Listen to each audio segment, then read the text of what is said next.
नमस्कार दोस्तों, पहले तो आप लोग माफ़ करिएगा क्योंकि वीडियो लाने में थोड़ी सी देर हो गई और इस वजह से देर हुई है क्योंकि हम और भी चीज़ों को अपडेट करने में लगे हुए थे। और स्वागत है आपका हमारे यूट्यूब चैनल में। आज के इस वीडियो में हम लोग स्ट्रैटेजी के महत्वपूर्ण प्रश्नों को पढ़ेंगे और इन प्रश्नों से भी संबंधित जितने भी प्रश्न बन सकते हैं उन प्रश्नों को भी हम लोग पढ़ेंगे। और इस एक वीडियो से आपके जीएस के सारे सब्जेक्ट का रिवीजन हो जाएगा क्योंकि ये जो भी प्रश्न है ये जीएस के सभी सब्जेक्ट से लिए गए हैं। तो चलिए हम लोग समय को बचाते हुए अपने क्लास को शुरू करते हैं।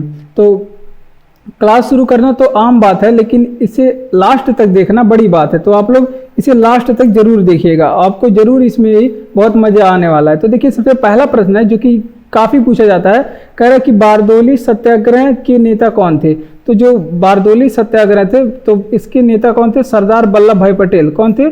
सरदार पटेल इसके नेता थे। ठीक, तो ये पूछ रहा है कि बारदौली सत्याग्रह के नेता थे कौन थे। तो लेकिन बारदौली सत्याग्रह के बारे में एग्जाम में बहुत बार प्रश्न पूछा जाता है कि सबसे पहले तो यही पूछा जाता है बारदौली सत्याग्रह कब हुआ था। तो ये 1928 में हुआ था।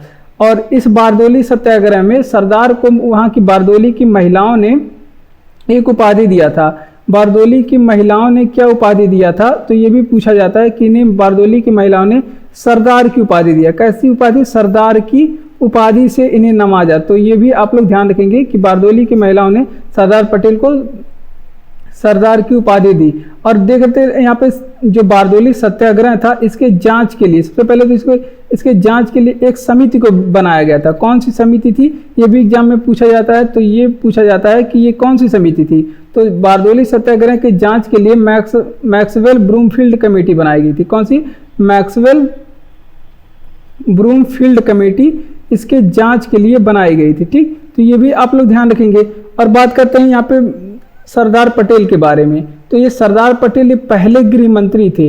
ये भारत के प्रथम गृह मंत्री कौन थे? आपसे पूछे भारत के प्रथम गृह मंत्री कौन थे? तो सरदार पटेल भारत के पहले गृह मंत्री थे।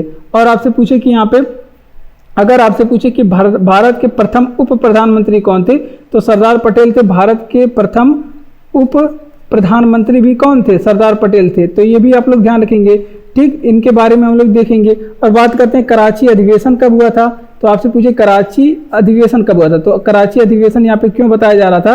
क्योंकि कराची जो अधिवेशन था इसकी अध्यक्षता कौन किए थे? तो इसकी अध्यक्षता जो थे सरदार पटेल जी किए थे, सरदार पटेल। और ये कराची अधिवेशन 1923 में हुआ था। तो इतनी चीज़ें 1931 में हुआ था। कब हुआ था? 1931 में हुआ था। तो इतनी चीज़ें आप लोग यहाँ से याद रखेंगे। कराची अधिवेशन कब हुआ था? 1931 में हुआ था। तो देख लेते हैं, आपसे पूछे कि बारदौली सत्याग्रह के नेता कौन थे। तो सरदार पटेल थे बारदौली सत्याग्रह के नेता। अब सरदार पटेल के बारे में। और बारदौली सत्याग्रह हुआ कब था? 1928 में हुआ था। और बारदौली सत्याग्रह के जांच के लिए एक समिति बनाई गई थी जिसका क्या नाम था? मैक्स ब्रूमफील्ड समिति। मैक्स ब्रूमफील्ड समिति बारदौली सत्याग्रह के जांच के लिए। यहाँ के कर का कुछ मामला था, कर को किसानों के करों को यहाँ पे बढ़ा दिया गया था, इस वजह से ये आंदोलन चला था। और बारदौली की महिलाओं ने यहाँ पे सरदार की उपाधि दी। जो सरदार वल्लभ भाई पटेल थे इन्हें सरदार की उपाधि दी बारदौली की महिलाओं ने। और कराची अधिवेशन कब हुआ था? तो ये 1931 में हुआ था कराची अधिवेशन। और इसकी अध्यक्षता किए थे कौन? सरदार पटेल, यानी कि सरदार वल्लभ भाई पटेल इसकी अध्यक्षता किए थे। भारत के पहले गृह मंत्री कौन थे? तो सरदार वल्लभ भाई पटेल थे भारत के पहले गृह मंत्री। और भारत के पहले उप प्रधानमंत्री कौन थे? आपसे पूछे एग्जाम में। तो भारत के पहले उप प्रधानमंत्री भी कौन थे? सरदार वल्लभ भाई पटेल थे। तो ये भी आप लोग ये चीज़ें आप लोग ध्यान रखेंगे। अगला प्रश्न है हमारा साइंस से संबंधित प्रश्न है। आप लोग बहुत बार कहते हैं कि साइंस से प्रश्न लाया करिए। तो देखिए, साइंस का प्रश्न है कि रेडियम की खोज किसने की। तो जो साइंस में ज़्यादा प्रश्न पूछे जाते हैं वो सारे प्रश्न इसमें लिए गए हैं। तो पियरे क्यूरी एंड किसने किया? पियरे क्यूरी और मैरी क्यूरी ने किया। मैरी क्यूरी भी मिलता है, मैडम क्यूरी भी मिलता है। इन्होंने खोज किया किसका? रेडियम की खोज की। ठीक, अब रेडियम के बारे में पूछा जाता है इसका अयस्क क्या है। रेडियम का अयस्क क्या है ये एग्जाम में पूछा जाता है। तो रेडियम के अयस्क का नाम क्या है? पिच ब्लेंड है। पिच ब्लेंड है रेडियम का अयस्क या फिर रेडियम का अयस्क है। ठीक, ये आप लोग ध्यान रखेंगे। और रेडियो सक्रिय तत्व तो बहुत होते हैं, लेकिन आपसे पूछे कि सर्वाधिक रेडियो सक्रियता किस में होती है? सर्वाधिक रेडियो सक्रियता पदार्थ में होती है तो सर्वाधिक रेडियो सक्रियता जो है वो रेडियम में होती है। किस में होती है सर्वाधिक रेडियो सक्रियता? ये रेडियम में पाई जाती है। तो ये भी आप लोग ध्यान रखेंगे। और बात करते हैं इसके लिए मैडम क्यूरी को नोबेल मिला। इसके लिए जो मैडम क्यूरी हैं इनको नोबेल मिला। और नोबेल कब मिला था इनको? 1911 में इनके लिए इन्हें नोबेल मिला। और ये किस क्षेत्र में मिला? तो क्षेत्र भी पूछा जाता है। तो ये जो आपके रेडियम वगैरह ये तत्व किस में आते हैं? तो ये रसायन में आते हैं। तो इसलिए रसायन के लिए इन्हें नोबेल मिला था, रसायन के लिए इन्हें नोबेल मिला था। ठीक। और बात करते हैं क्यों नोबेल मिला था? क्योंकि इन्होंने क्या किया था? इन्होंने रेडियम की खोज की थी। रेडियम की खोज किसने किया? मैडम क्यूरी और पियरे क्यूरी ने। इसके लिए इन्हें नोबेल मिला। और नोबेल कब मिला था? तो नोबेल 1911 में इन्हें नोबेल दिया गया था। और रसायन के क्षेत्र में इन्हें नोबेल दिया गया था। ये भी आप लोग ध्यान रखेंगे, रसायन के क्षेत्र में इन्हें नोबेल दिया गया था। और इनके नाम पे ही रेडियो सक्रियता की इकाई है क्या? मैडम क्यूरी के नाम पे रेडियो सक्रियता की इकाई रखा गया। और रेडियो सक्रियता की इकाई क्या है? क्यूरी है। तो ये भी आप लोग ध्यान रखेंगे, क्यूरी है रेडियो सक्रियता की इकाई। और ये मैडम क्यूरी के नाम पे ही रखा गया। तो देख लेते हैं रेडियम की खोज किसने की? पियरे क्यूरी और मैडम मैरी क्यूरी ने किया रेडियम की खोज। किसने? पियरे क्यूरी और मैरी क्यूरी। इनके लिए जो मैरी क्यूरी हैं इनके लिए इन्हें नोबेल दिया गया 1911 में। और ये रसायन के क्षेत्र में इन्हें नोबेल दिया गया था। और रेडियम के अयस्क का क्या नाम है? पिच ब्लेंड है रेडियम के अयस्क का नाम। और सर्वाधिक रेडियो सक्रियता किसमें पाई जाती है? तो सर्वाधिक रेडियो सक्रियता जो है ये रेडियम में पाई जाती है। ठीक, रेडियम में सर्वाधिक रेडियो सक्रियता पाई जाती है। और मैडम क्यूरी को यहाँ पे रेडियम की खोज के लिए नोबेल मिला 1911 में, ये तो हमने आपको बताया ही। और किस क्षेत्र में नोबेल मिला? रसायन के क्षेत्र में। और रेडियो सक्रियता की इकाई इन्हीं के नाम पे रखा गया, क्या? क्यूरी रेडियो सक्रियता की इकाई रखा गया। अफ्रीका का सर्वोच्च शिखर कहाँ अवस्थित है? तो अफ्रीका का जो सर्वोच्च शिखर है वो तंजानिया में अवस्थित है। कहाँ पे? तंजानिया में अवस्थित है। और जो अफ्रीका की सर्वोच्च शिखर है उसका क्या नाम है? ये भी तो आप लोग बताएंगे। इसका नाम किलिमंजारो है। क्या है? किलिमंजारो, जो कि कहाँ पे स्थित है? तंजानिया में स्थित है। ये भी आप लोग ध्यान रखेंगे। और इसकी ऊंचाई की अगर आपसे पूछे तो 5895 किलोमीटर इसकी ऊंचाई है। कितनी? 5895 किलोमीटर इसकी ऊंचाई, जो कि तंजानिया में स्थित है, अफ्रीका की सबसे ऊंची चोटी। वहीं आपसे पूछे कि एशिया की सबसे ऊंची चोटी क्या है? वहीं आपसे पूछे कि एशिया की सबसे ऊंची चोटी क्या है? तो माउंट एवरेस्ट है एशिया की सबसे ऊंची चोटी। क्या? माउंट एवरेस्ट है एशिया की सबसे ऊंची चोटी। वहीं आपसे पूछे कि उत्तरी अमेरिका की सबसे ऊंची चोटी क्या है? उत्तरी अमेरिका की सबसे ऊंची चोटी क्या है? तो उत्तरी अमेरिका की जो सबसे ऊंची चोटी है उसका नाम है क्या? माउंट मैकिनले है उत्तरी अमेरिका की सबसे ऊंची चोटी। आप सभी जानते हैं ये अलास्का में स्थित है। इसे देनाली रेंज भी कहते हैं। अब दक्षिणी अमेरिका का आप लोग बताएंगे कि सबसे ऊंची चोटी क्या है? तो दक्षिणी अमेरिका का जो सबसे ऊंची चोटी है वो एकांकागुआ है। क्या? एकांकागुआ सबसे दक्षिणी अमेरिका की सबसे ऊंची चोटी है। और ये किस पर्वत पे? एंडीज पर्वत पे पाई जाती है। और माउंट एवरेस्ट किस पे पाई जाती है? ये हिमालय पे पाई जाती है। माउंट एवरेस्ट किस पे स्थित है? हिमालय पे स्थित है। और माउंट मैकिनले जो है उत्तरी अमेरिका की सबसे ऊंची चोटी है। ये आप लोग बताएंगे अलास्का में स्थित है। और बात करते हैं अंटार्कटिका की सबसे ऊंची चोटी क्या है? आप लोग बताएंगे कि अंटार्कटिका की सबसे ऊंची चोटी क्या है? तो अंटार्कटिका की जो सबसे ऊंची चोटी है उसका क्या नाम है? विंसप मैसिव है। विंसप मैसिव इसकी सबसे ऊंची चोटी है, अंटार्कटिका की सबसे ऊंची। यूरोप की सबसे ऊंची चोटी पूछे तो एल्ब्रूस है यूरोप की सबसे ऊंची चोटी। क्या? एल्ब्रूस है यूरोप की सबसे ऊंची चोटी। वहीं आपसे पूछे कि ऑस्ट्रेलिया की सबसे ऊंची चोटी, यहाँ पे लिख लेते हैं। आपसे पूछे कि ऑस्ट्रेलिया की जो सबसे ऊंची चोटी क्या है? तो माउंट कोसियुस्को है ऑस्ट्रेलिया की सबसे ऊंची चोटी, माउंट कोसियुस्को। कई बार हमने बताया इसे, तो देख लेते हैं। आपसे पूछे कि अफ्रीका का सर्वोच्च शिखर क्या है? तो ये कहाँ पे स्थित है? तंजानिया में स्थित है, जिसका नाम है माउंट किलिमंजारो। ये तंजानिया में स्थित है। इसकी हाइट की बात करें तो 5895 किलोमीटर इसकी हाइट है। और एशिया की सबसे ऊंची चोटी पूछे सभी महाद्वीपों की तो माउंट एवरेस्ट है, जो कि हिमालय के अंतर्गत आता है। माउंट एवरेस्ट एशिया की सबसे ऊंची चोटी या फिर विश्व की भी सबसे ऊंची चोटी है।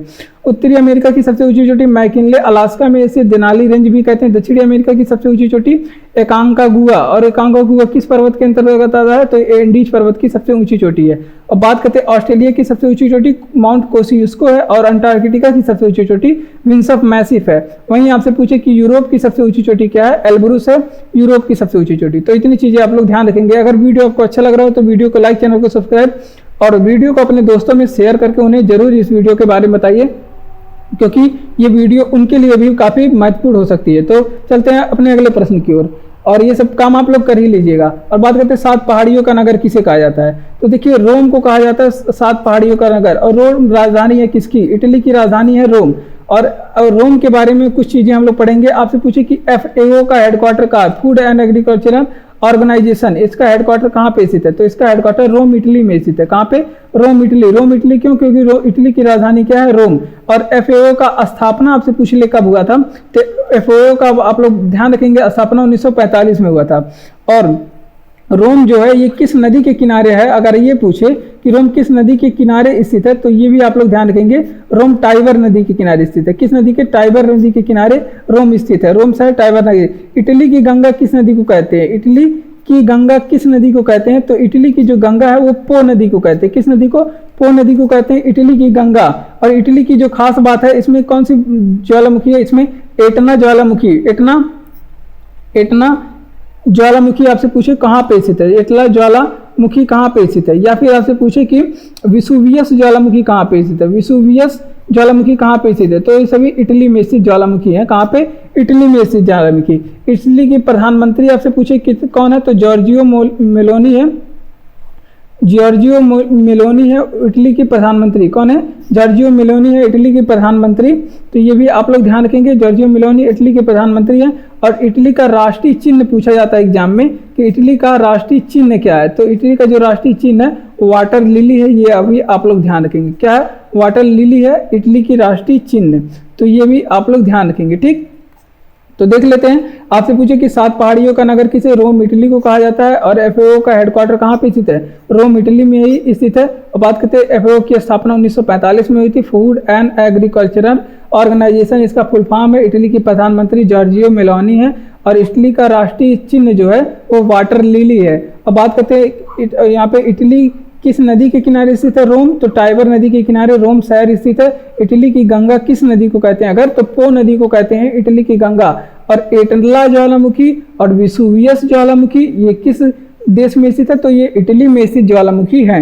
इनुइट लोग किसे पाए जाते हैं, कहाँ पाए जाते हैं, तो ये साइबेरिया क्षेत्र में पाए जाते हैं। इनुइट लोग कहाँ पे, साइबेरिया क्षेत्र में पाए जाते हैं। और साइबेरिया क्षेत्र कहाँ पे पाया जाता है, तो देखिए साइबेरिया क्षेत्र किसे कहा जाता है, तो जैसे अलास्का का जो क्षेत्र हो गया ये साइबेरिया क्षेत्र में आता है।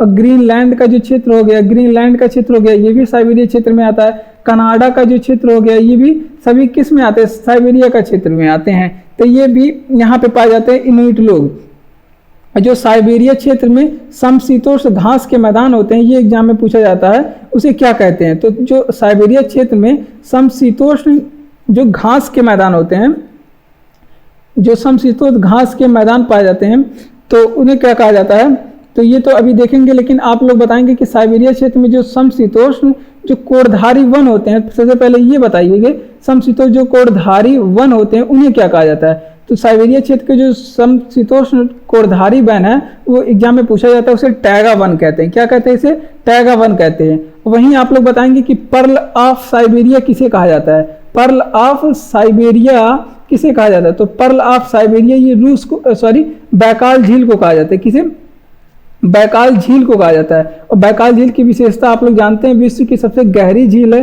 विश्व की सबसे गहरी झील क्या है, बैकाल झील है। तो ये भी आप लोग जानते ही हैं। अब आप लोग बताइए कि टुंड्रा प्रदेश का विस्तार कहाँ तक है, तो टुंड्रा जो प्रदेश है इसका विस्तार आपसे पूछे कि कहाँ था, तो टुंड्रा प्रदेश का जो विस्तार है ये ग्रीनलैंड में है, ग्रीनलैंड में है। यही सारा ये ग्रीनलैंड हो गया, अलास्का हो गया, यहाँ सभी टुंड्रा प्रदेश का विस्तार है। या फिर कनाडा हो गया, कनाडा हो गया, ये सभी उत्तरी साइबेरिया जो क्षेत्र हो गए, ये सभी में कहाँ पे ये सभी टुंड्रा प्रदेश का विस्तार है। टुंड्रा प्रदेश किसे कहते हैं, जहाँ पे कम वर्षा हो, वर्षा क्या हो, कम वर्षा हो, और कम यहाँ पे सूर्य का प्रकाश पड़े, कम सूर्य का यहाँ पे प्रकाश जाए, यहाँ पे ठंडी रहती है, वर्षा कम होता है, तो उन सभी प्रदेशों को क्या कहते हैं, टुंड्रा प्रदेश कहते हैं। तो ये सारी चीज़ें आप लोग ध्यान रखेंगे। और जो हम लोग के यहाँ जैसी जलवायु होती है यहाँ टुंड्रा प्रदेश में नहीं पाई जाती है, ठीक। तो इसी वजह से इसे कहते हैं टुंड्रा प्रदेश।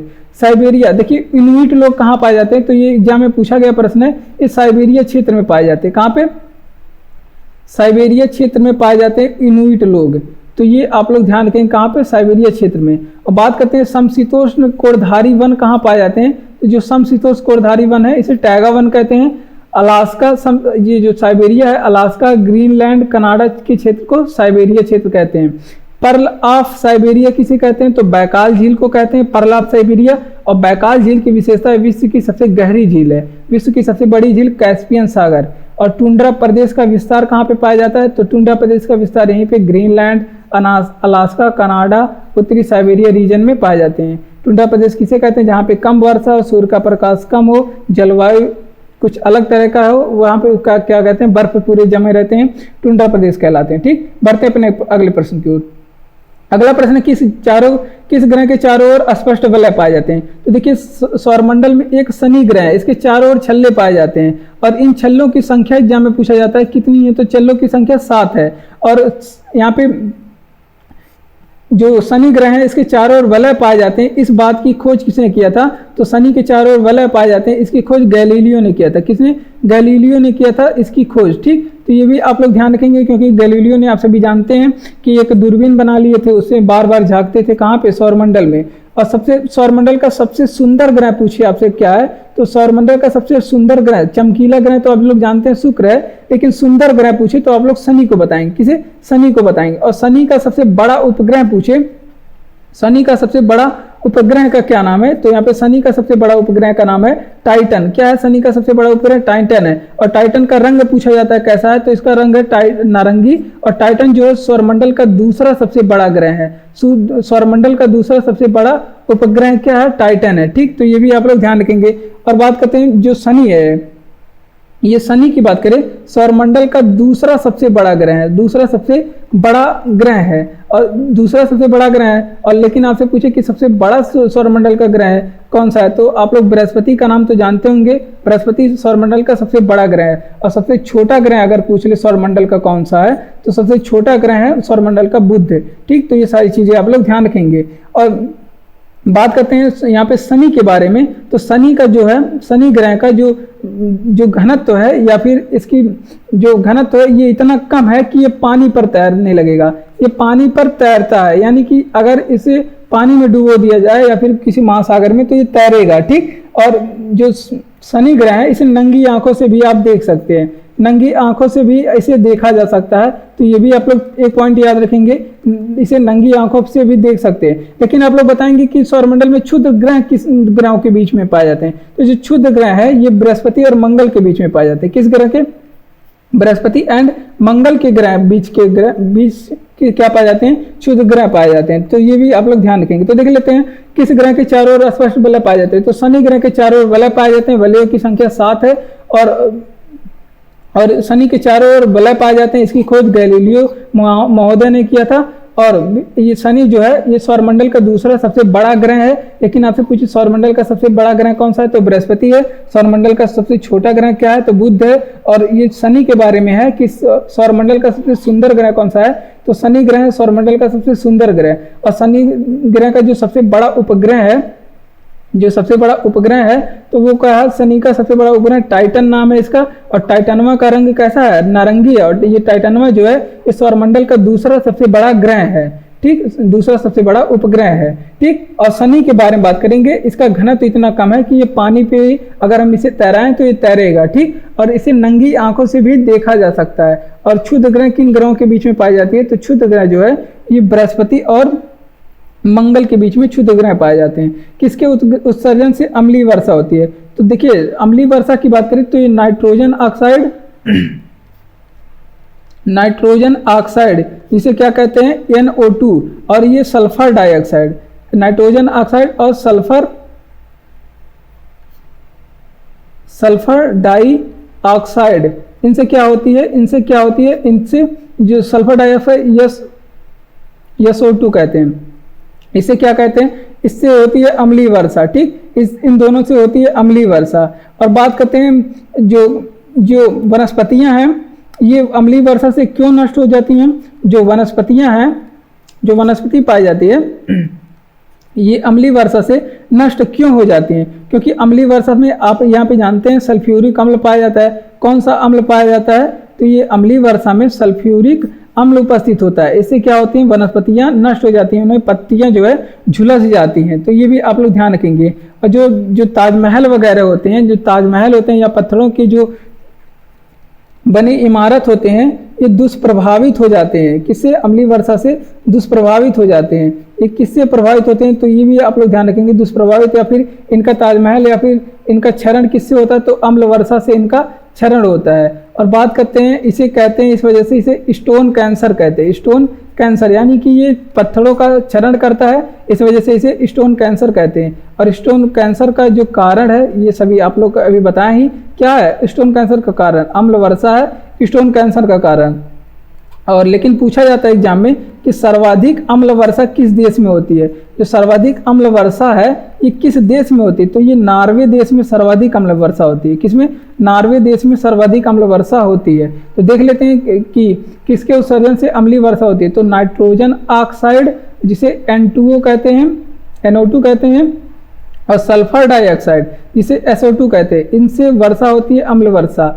और वनस्पतियां क्यों नष्ट हो जाती है? क्योंकि इसमें सल्फ्यूरिक अम्ल होता है। जो अम्लीय वर्षा से वनस्पतियां आपसे पूछे क्यों नष्ट होती हैं, क्योंकि इसमें सल्फ्यूरिक अम्ल क्या होता है? उपस्थित होता है। ठीक, तो ये आप लोग ध्यान रखेंगे। और तापमान जो है, जो ताजमहल जो है, ये अम्ल वर्षा से प्रभावित होता है और इसका क्षरण होता है, जो पत्थरों की बनी इमारत होते हैं, और इसे स्टोन कैंसर इस वजह से कहते हैं। और इसका स्टोन कैंसर होने का कारण अम्लीय वर्षा ही है। और सर्वाधिक अम्ल वर्षा किस देश में पाए जाते हैं? तो सर्वाधिक अम्ल वर्षा ये नॉर्वे देश में होता है। बढ़ते हैं अपने अगले प्रश्न की ओर। अगला प्रश्न है कि राष्ट्रीय पंचांग कब अपनाया गया? तो राष्ट्रीय पंचांग जो है, इसे 22 मार्च 1957 को अपनाया गया। और ये जो शक संवत पे आधारित है, जो हमारा राष्ट्रीय पंचांग है, इस शक संवत पे आधारित है, जिसकी शुरुआत 78 ईस्वी से होती है। और जो हमारा राष्ट्रीय पंचांग है, ये पूछा जाता है, तो सभी महीनों का नाम तो नहीं, लेकिन इसमें पूछा जाता है प्रथम माह क्या होता है। तो जो राष्ट्रीय पंचांग होता है, इसका प्रथम माह चैत्र का होता है। और अगर आपसे पूछे कि राष्ट्रीय पंचांग का अंतिम माह क्या होता है, तो राष्ट्रीय पंचांग का अंतिम माह क्या होता है? फाल्गुन का होता है। कौन सा? फाल्गुन का होता है। और वहीं आपसे पूछे कि पंचांग का आविष्कार किस देश के लोगों ने किया? पंचांग का आविष्कार किसने किया? तो पंचांग का आविष्कार की बात करें तो इसको मेसोपोटामिया की सभ्यता के लोगों ने किया। किसे? मेसोपोटामिया की सभ्यता के लोगों ने किया। मेसोपोटामिया के सभ्यता के लोगों ने किया। लेकिन आपसे पूछे कि सौर पंचांग का आविष्कार किसने किया? तो सौर पंचांग अगर पूछे तो इसके आविष्कार की बात करें किसने किया? तो सौर पंचांग के आविष्कार किसने किया? इसे किया मिस्र के लोगों ने।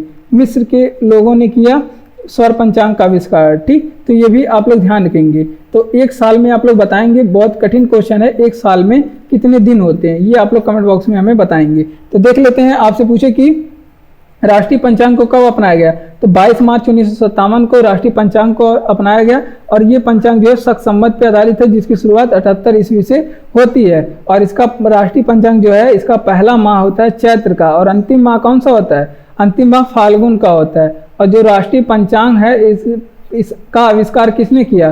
तो जो पंचांग का आविष्कार की बात करें, इसका आविष्कार मेसोपोटामिया के सभ्यता के लोगों ने किया। मेसोपोटामिया के सभ्यता के लोगों ने किया। लेकिन सौर पंचांग आपसे पूछे, इसका आविष्कार किसने किया? तो मिस्र के लोगों ने किया। मिस्र के लोगों ने किया। एक साल में कितने दिन होते हैं? कितने दिन होते हैं शायद। विद्युत बल्ब में प्रयुक्त गैस कौन सी होती है? विद्युत बल्ब में जो प्रयुक्त गैस होती है वो आर्गन गैस होती है। और आर्गन कैसी गैस होती है? एक अक्रिय गैस होती है। कैसी गैस होती है? अक्रिय गैस होती है, जिसे क्या कहते हैं? इसे नोबल गैस भी कहते हैं। नोबल गैस भी कहते हैं। लेकिन आपसे पूछे कि ताप दीप्ति बल्ब में किस गैस का उपयोग होता है? ताप दीप्ति बल्ब में। और अब आप लोग बताएंगे कि तापदीप्त, आप लोग पूछेंगे तापदीप्त बल्ब किसे कहते हैं? तो सबसे पहले गैस का पूछे तो इसमें क्रिप्टॉन जिनॉन का प्रयोग होता है। क्रिप्टॉन एंड जेनॉन का प्रयोग होता है। और ये भी कौन सी गैस है? क्रिप्टॉन जेनॉन, ये भी अक्रिय गैस होती है। और बात करते हैं तापदीप्त बल्ब क्या होता है? जो ट्यूबलाइट होता है, ट्यूबलाइट, इसे कहते हैं तापदीप्त बल्ब। ठीक, तो ये भी आप लोग ध्यान रखेंगे। और लेकिन यहाँ विद्युत बल्ब की बात करें, विद्युत बल्ब है तो इसमें फिलामेंट जो होता है, फिलामेंट ये किसका बना होता है? विद्युत बल्ब में जो फिलामेंट होता है, ये किसका बना होता है? जो विद्युत बल्ब में जो फिलामेंट होता है वो टंगस्टन का बना होता है। किसके? टंगस्टन का बना होता है। और टंगस्टन का विशेषता क्या होती है? इसकी गलनांक बहुत ही उच्च होती है। गलनांक क्या होती है, बहुत ही उच्च होती है, यानी कि ये जल्दी पिघलता नहीं है। और टंगस्टन जब हीट अवस्था में होता है तो इसकी जो तापमान होती है, तापमान कितना होता है, तो ये 30,000 होता है। इसका तापमान 30,000 से लेके 35,000 तक, जब ये जलता है तो इसका तापमान 30,000 से लेके 35,000 तक होता है। और यहाँ पे एक प्रश्न और पूछा जाता है कि जो घरों में बल्ब लगे होते हैं, जो घरों में बल्ब जो लगे होते हैं, घरों में क्या लगे होते हैं, घरों में बल्ब लगे होते हैं एंड पंखा लगा होता है, आपका टीवी भी चलता है, और जो उपकरण है फ्रिज वगैरह, ये सभी जो है किस क्रम में जोड़े जाते हैं, तो ये सभी घर में समांतर क्रम में जोड़े जाते हैं। तो ये भी आप लोग ध्यान रखेंगे, घर में सभी समांतर क्रम में इसका जो जोड़ होता है, ये होता है कनेक्शन समांतर क्रम में। और वहीं आपसे पूछे कि विद्युत बल्ब क्या करता है, विद्युत बल्ब जो है, यहाँ पे लिख लेते हैं, जो विद्युत बल्ब होता है ये जो विद्युत ऊर्जा को रासायनिक ऊर्जा में कन्वर्ट करता है। क्या करता है, विद्युत ऊर्जा को कन्वर्ट करके किस में करता है, ये विद्युत ऊर्जा को प्रकाश ऊर्जा में बदलता है। ठीक, प्रकाश ऊर्जा में बदलता है। तो ये भी आप लोग ध्यान रखेंगे। तो देख लेते हैं, आपसे पूछे कि ताप विद्युत बल्ब में प्रयुक्त गैस आर्गन गैस का प्रयोग किया जाता है, और आर्गन गैस एक अक्रिय गैस होती है, अक्रिय गैस को नोबल गैस कहता है। और ताप दीप्त जो बल्ब होते हैं, इसमें पूछे किस गैस का प्रयोग होता है, तो ताप दीप्त बल्ब इसे ट्यूबलाइट ही कहते हैं, इसमें क्रिप्टॉन और जेनॉन का प्रयोग किया जाता है। और क्रिप्टॉन जेनॉन भी कैसी गैस है, अक्रिय गैस है। और जो बल्ब में फिलामेंट होता है वो टंगस्टन होता है, और टंगस्टन का गलनांक ही बहुत ही उच्च होता है, यानी कि बहुत ही उच्च गलनांक होता है। और जब ये तन का ताप होता है जो वो 30,000 डिग्री सेल्सियस से 35,000 डिग्री सेल्सियस जब जलता है बल्ब, तो इसका तापमान होता है। ठीक, और घरों में जो है बल्ब हो गया, पंखा हो गया, टीवी हो गया, फ्रिज हो गया, कूलर हो गया, वॉशिंग मशीन हो गया, ये सभी किस क्रम में जोड़ के चलाए जाते हैं, ये सभी समांतर क्रम में जोड़े जाते हैं। कंगारुओं का देश किसे कहते हैं, तो ऑस्ट्रेलिया को कहते हैं कंगारुओं का देश। किसे, ऑस्ट्रेलिया को कहते हैं कंगारुओं का देश। ठीक, तो ये आप लोग ध्यान रखेंगे, कंगारुओं का देश किसे कहते हैं, ऑस्ट्रेलिया को। और आपसे पूछे कि प्यासी भूमि का देश किसे कहते हैं, तो प्यासी भूमि का देश भी किसे कहते हैं, ऑस्ट्रेलिया को कहते हैं। ऑस्ट्रेलिया के बारे में याद रखेंगे, ये विश्व का सबसे छोटा महाद्वीप है, विश्व का सबसे छोटा महाद्वीप आपसे पूछे कौन सा है, तो ऑस्ट्रेलिया है। तो ये अभी आप लोग ध्यान रखेंगे। ऑस्ट्रेलिया में जो शीतोष्ण घास के मैदान पाए जाते हैं उसे क्या कहा जाता है, तो शीतोष्ण जो घास के मैदान है ऑस्ट्रेलिया में, उसे क्या कहते हैं, उसे डाउन्स कहते हैं। क्या कहते हैं, डाउन्स कहते हैं, शीतोष्ण घास के मैदान को डाउन्स कहते हैं। और आपसे पूछे कि कार गुरली और कुलगाड़ी ये किस चीज़ की खान है, और ये कहाँ पे स्थित है, किस लिए फेमस है। कालगुरली और कुलगाड़ी की जो खान है ये किसके लिए फेमस है, ये सोना के लिए फेमस है। और ये भी कहाँ पे पाई जाती है, ये ऑस्ट्रेलिया में पाई जाती है। ऑस्ट्रेलिया में ये सोना के लिए फेमस है। और वहीं आपसे पूछे कि यहाँ पे ग्रेट बैरियर रीफ कहाँ पे स्थित है, ग्रेट बैरियर रीफ, इसकी विशेषता क्या है, ये विश्व की सबसे बड़ी प्रवाल द्वीप है। क्या है, विश्व की सबसे बड़ी क्या है, ये प्रवाल द्वीप है। ठीक, तो ये भी आप लोग ध्यान रखेंगे, ये विश्व की सबसे बड़ी प्रवाल द्वीप है ग्रेट बैरियर रीफ। और ये कहाँ पे स्थित है, ये ऑस्ट्रेलिया के पूर्व में स्थित है। कहाँ पे, ऑस्ट्रेलिया के पूर्व में स्थित है। और किस महासागर में स्थित है, तो ये प्रशांत महासागर में स्थित है। किसमें, प्रशांत महासागर में स्थित है। ये भी आप लोग ध्यान रखेंगे। तो ये सारी चीजें आप लोग ध्यान रखेंगे। वहीं आपसे पूछे कि मर्रे डर्लिंग नदी किस देश की है, मर्रे डर्लिंग जो नदी है कहाँ की है, तो ये ऑस्ट्रेलिया में बहने वाली नदी है मर्रे डर्लिंग नदी। ठीक, तो ये सारी चीजें आप लोग ध्यान रखेंगे। तो देख लेते हैं, कंगारुओं का देश किसे कहते हैं, ऑस्ट्रेलिया को कहते हैं कंगारुओं का देश। किसे, ऑस्ट्रेलिया को कहते हैं कंगारू का देश। प्यासी भूमि का देश भी ऑस्ट्रेलिया को कहते हैं। विश्व का सबसे छोटा महाद्वीप भी ऑस्ट्रेलिया है। शीतोष्ण घास के मैदान को यहाँ पे डाउन्स कहते हैं, राष्ट्रपति। और कारगुरली और कुलगाड़ी की जो खान है, सोने की खान है, सोने के लिए प्रसिद्ध है, ऑस्ट्रेलिया में पाए जाते हैं। ग्रेट बैरियर रीफ जो है ये विश्व की सबसे बड़ी प्रवाल द्वीप है।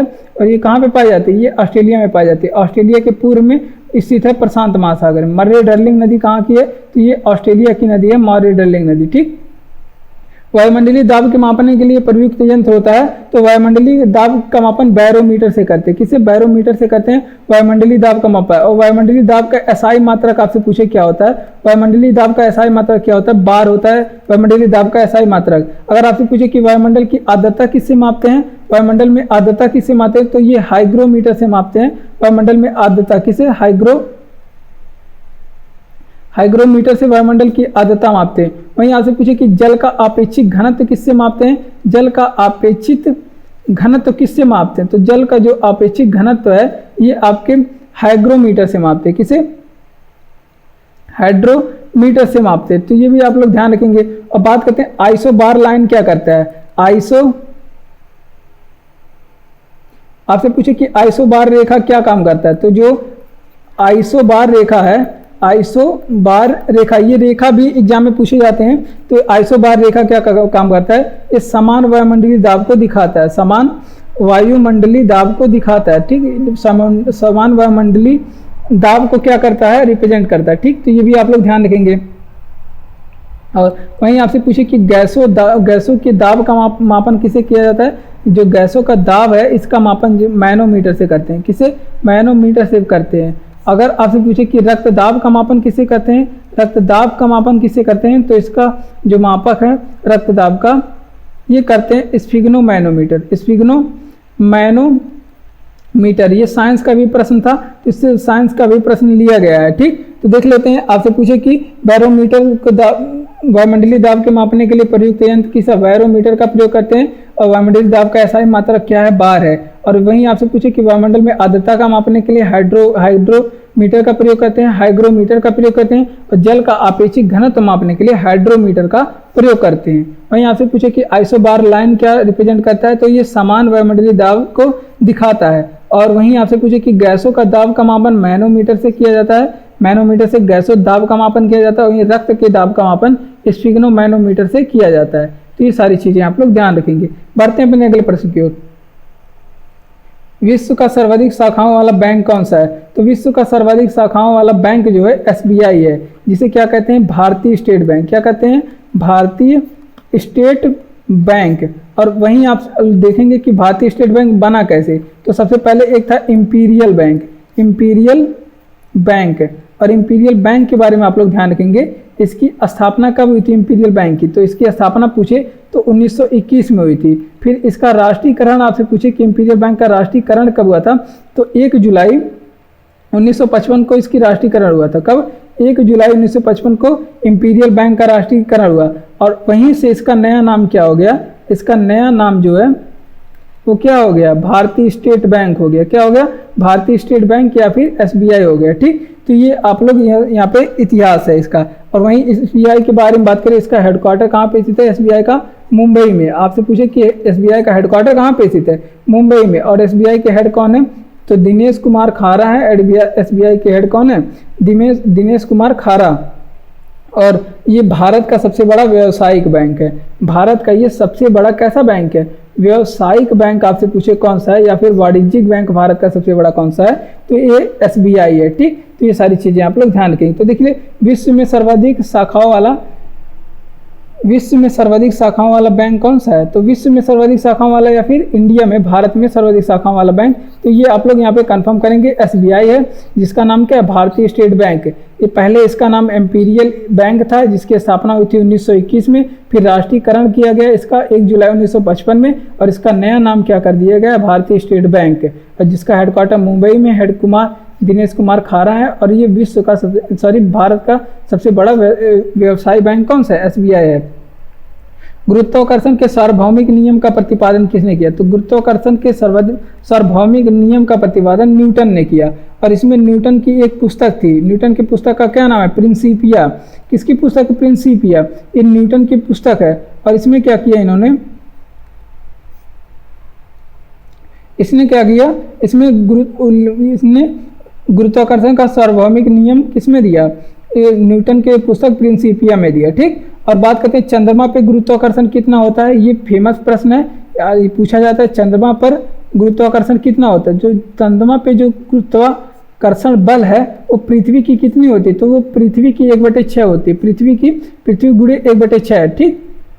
पृथ्वी पे जो गुरुत्वाकर्षण बल होता है उसका 1/6 होता है, ठीक। ये भी आप लोग ध्यान रखेंगे। और जी का जो है गुरुत्वाकर्षण का सर्वाधिक जो मान है किस ग्रह पे होता है, जो सर्वाधिक मान है गुरुत्वाकर्षण का ये किस ग्रह का पे होता है, तो जी का सर्वाधिक मान जो है ये बृहस्पति ग्रह पे होता है। यानी कि जो पृथ्वी से भी ज्यादा आकर्षण बल किसके पास है, बृहस्पति के पास है, ठीक। तो ये भी आप लोग ध्यान रखेंगे।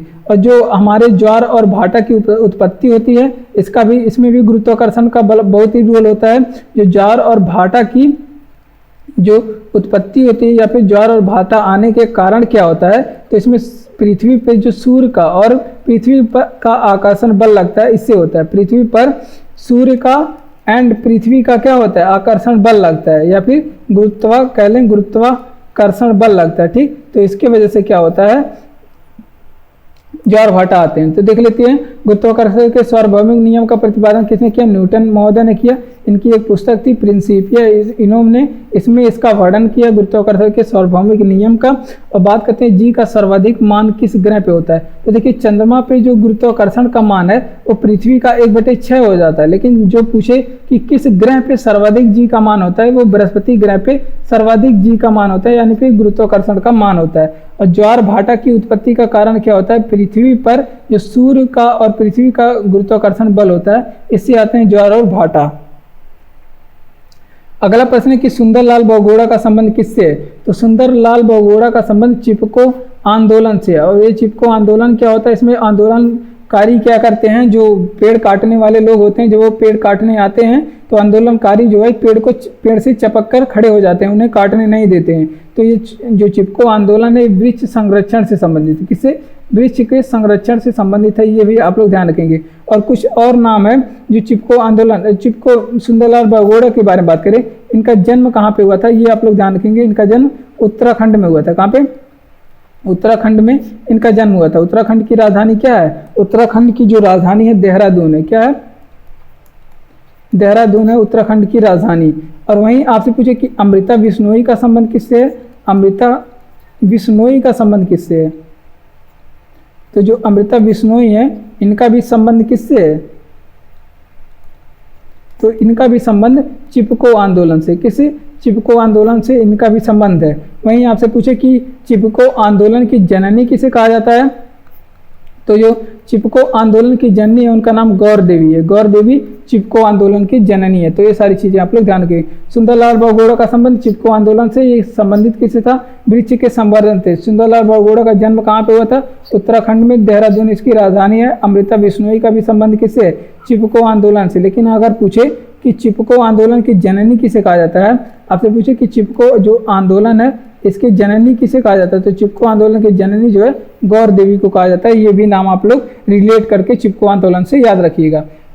रबी की फसल की बुआई कब होती है, तो रबी की फसल की जो बुआई होती है वो अक्टूबर नवंबर में होती है। कब, अक्टूबर नवंबर में होती है रबी की फसल की बुआई। और रबी की फसल में कौन कौन से आते हैं, जैसे हो गया आपका गेहूं हो गया, रबी की फसल हो गया, चना हो गया, गेहूं रबी की फसल, मटर हो गया रबी की फसल, जौ हो गया रबी की फसल है, गेहूं चना मटर जौ सरसों आलू, ये सभी किसकी फसल है, ये सरसों हो गया आपका, सरसों और आलू हो गया, ये सभी आपके किसके फसल है, ये रबी की फसल है। किसकी, रबी की फसल है, ठीक। तो ये भी आप लोग ध्यान रखेंगे। वहीं आपसे पूछे कि खरीफ की फसल की बुआई कब होती है, जो खरीफ की फसल है ये जून जुलाई में बोई जाती है। कब, जून जुलाई में इसकी बुआई होती है।